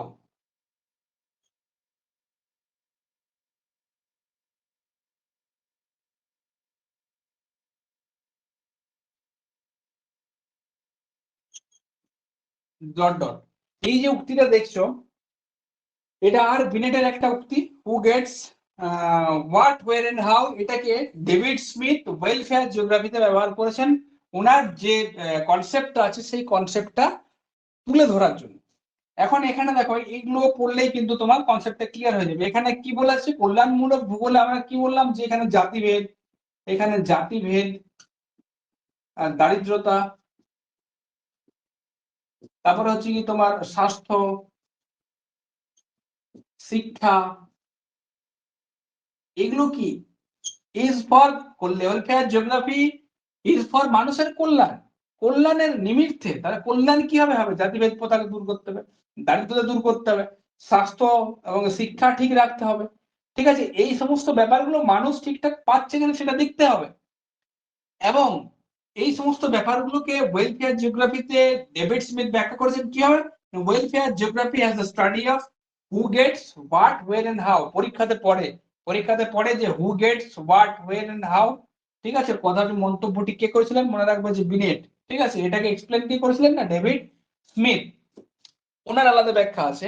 এইবার ব্যাপার হচ্ছে হু মানে কে, এখানে হু কে আছে, হোয়াট কি আছে, ওয়েরটা কি, এন্ড হাউটা কি। ঠিক আছে, এই যে চারটে জিনিসকে আলোচনা করলেই কিন্তু আনসার পেয়ে যাবে। এখানে হু বলতে হচ্ছে এখানে মানুষ, মানুষকে বোঝাচ্ছে। হু মানে হচ্ছে মানুষ। মানুষ কি? মানুষ কোন একটা অঞ্চলে বসবাস করে, সেই অঞ্চলের একটা জাতিকে বোঝাতে পারে। একটা বিশাল বড় অঞ্চলের মানুষকেও, জনসংখ্যাকেও বলা যেতে পারে হু। এখানে হু বলছে। হু গেটস মানে হচ্ছে কি, হোয়াট মানে, তার মানে হু আমরা পেলাম, তার মানে এখানে মানুষ হলো হু, মানুষ হচ্ছে হু। ঠিক আছে, হোয়াট মানে কি? হোয়াট মানে তো কি, অ্যাকচুয়ালি বাংলা তো হোয়াট মানে কি, তার মানে হচ্ছে কি হোয়াট। হোয়াট এখানে বলতে কি বুঝিয়েছে? মানে মানুষ কি পাচ্ছে, মানুষ কি পাচ্ছে, কি সুযোগ সুবিধা পাচ্ছে কোন একটা অঞ্চলে যে বাস করছে। ঠিক আছে, সেখানে সুযোগ সুবিধা কি পাচ্ছে? সে স্বাস্থ্য পাচ্ছে, সে শিক্ষা পাচ্ছে, না সরকারি সুযোগ সুবিধা পাচ্ছে, না আরো অন্য কিছু জিনিস পাচ্ছে? এগুলো কি, এগুলো হোয়াটে আলোচনা করা হয়, কিতে। কিতে তাহলে আমরা বলতে পারি যে এটা হচ্ছে সুযোগ সুবিধা, সুযোগ সুবিধার কথা।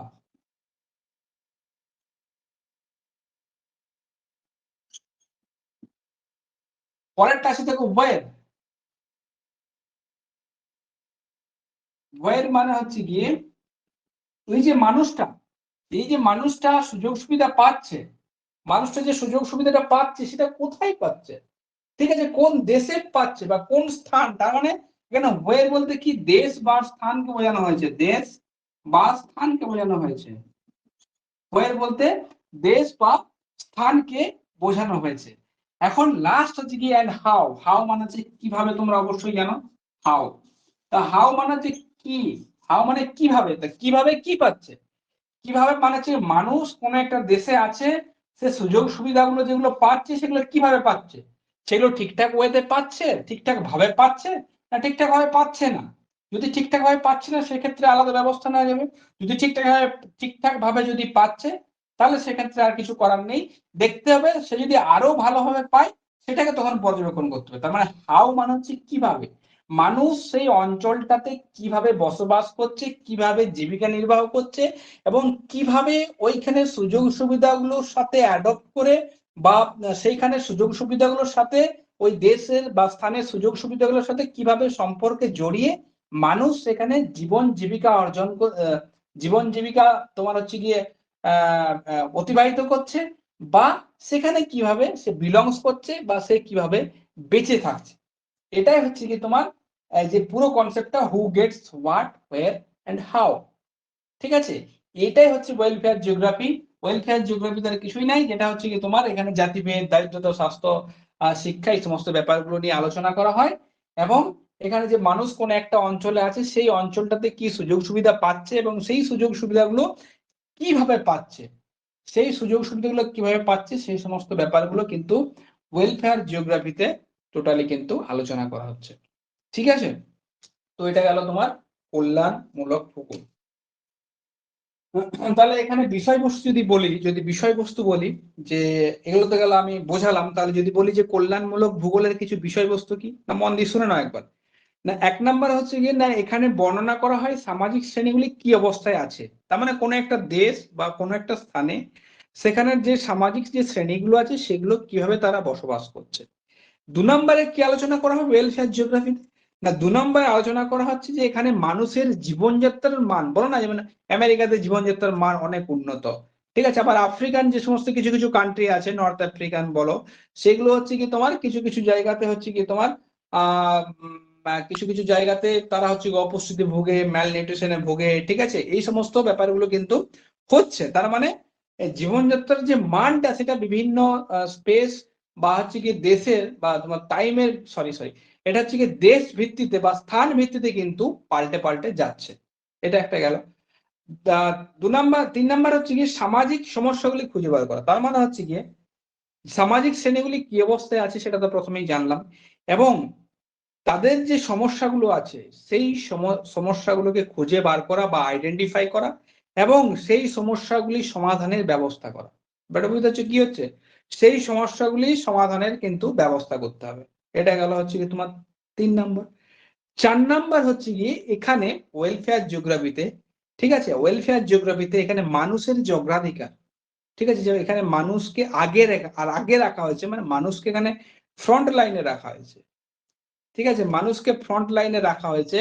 তাই জন্য কি হয়েছে, এখানে মানুষের বিভিন্ন সমস্যা, সুযোগ সুবিধা এগুলো আমরা দেখতে পাচ্ছি বা পড়তে পাচ্ছি। তাহলে এখানে প্রধান হচ্ছে গিয়ে মানুষের অগ্রাধিকারকে গুরুত্ব দেওয়া।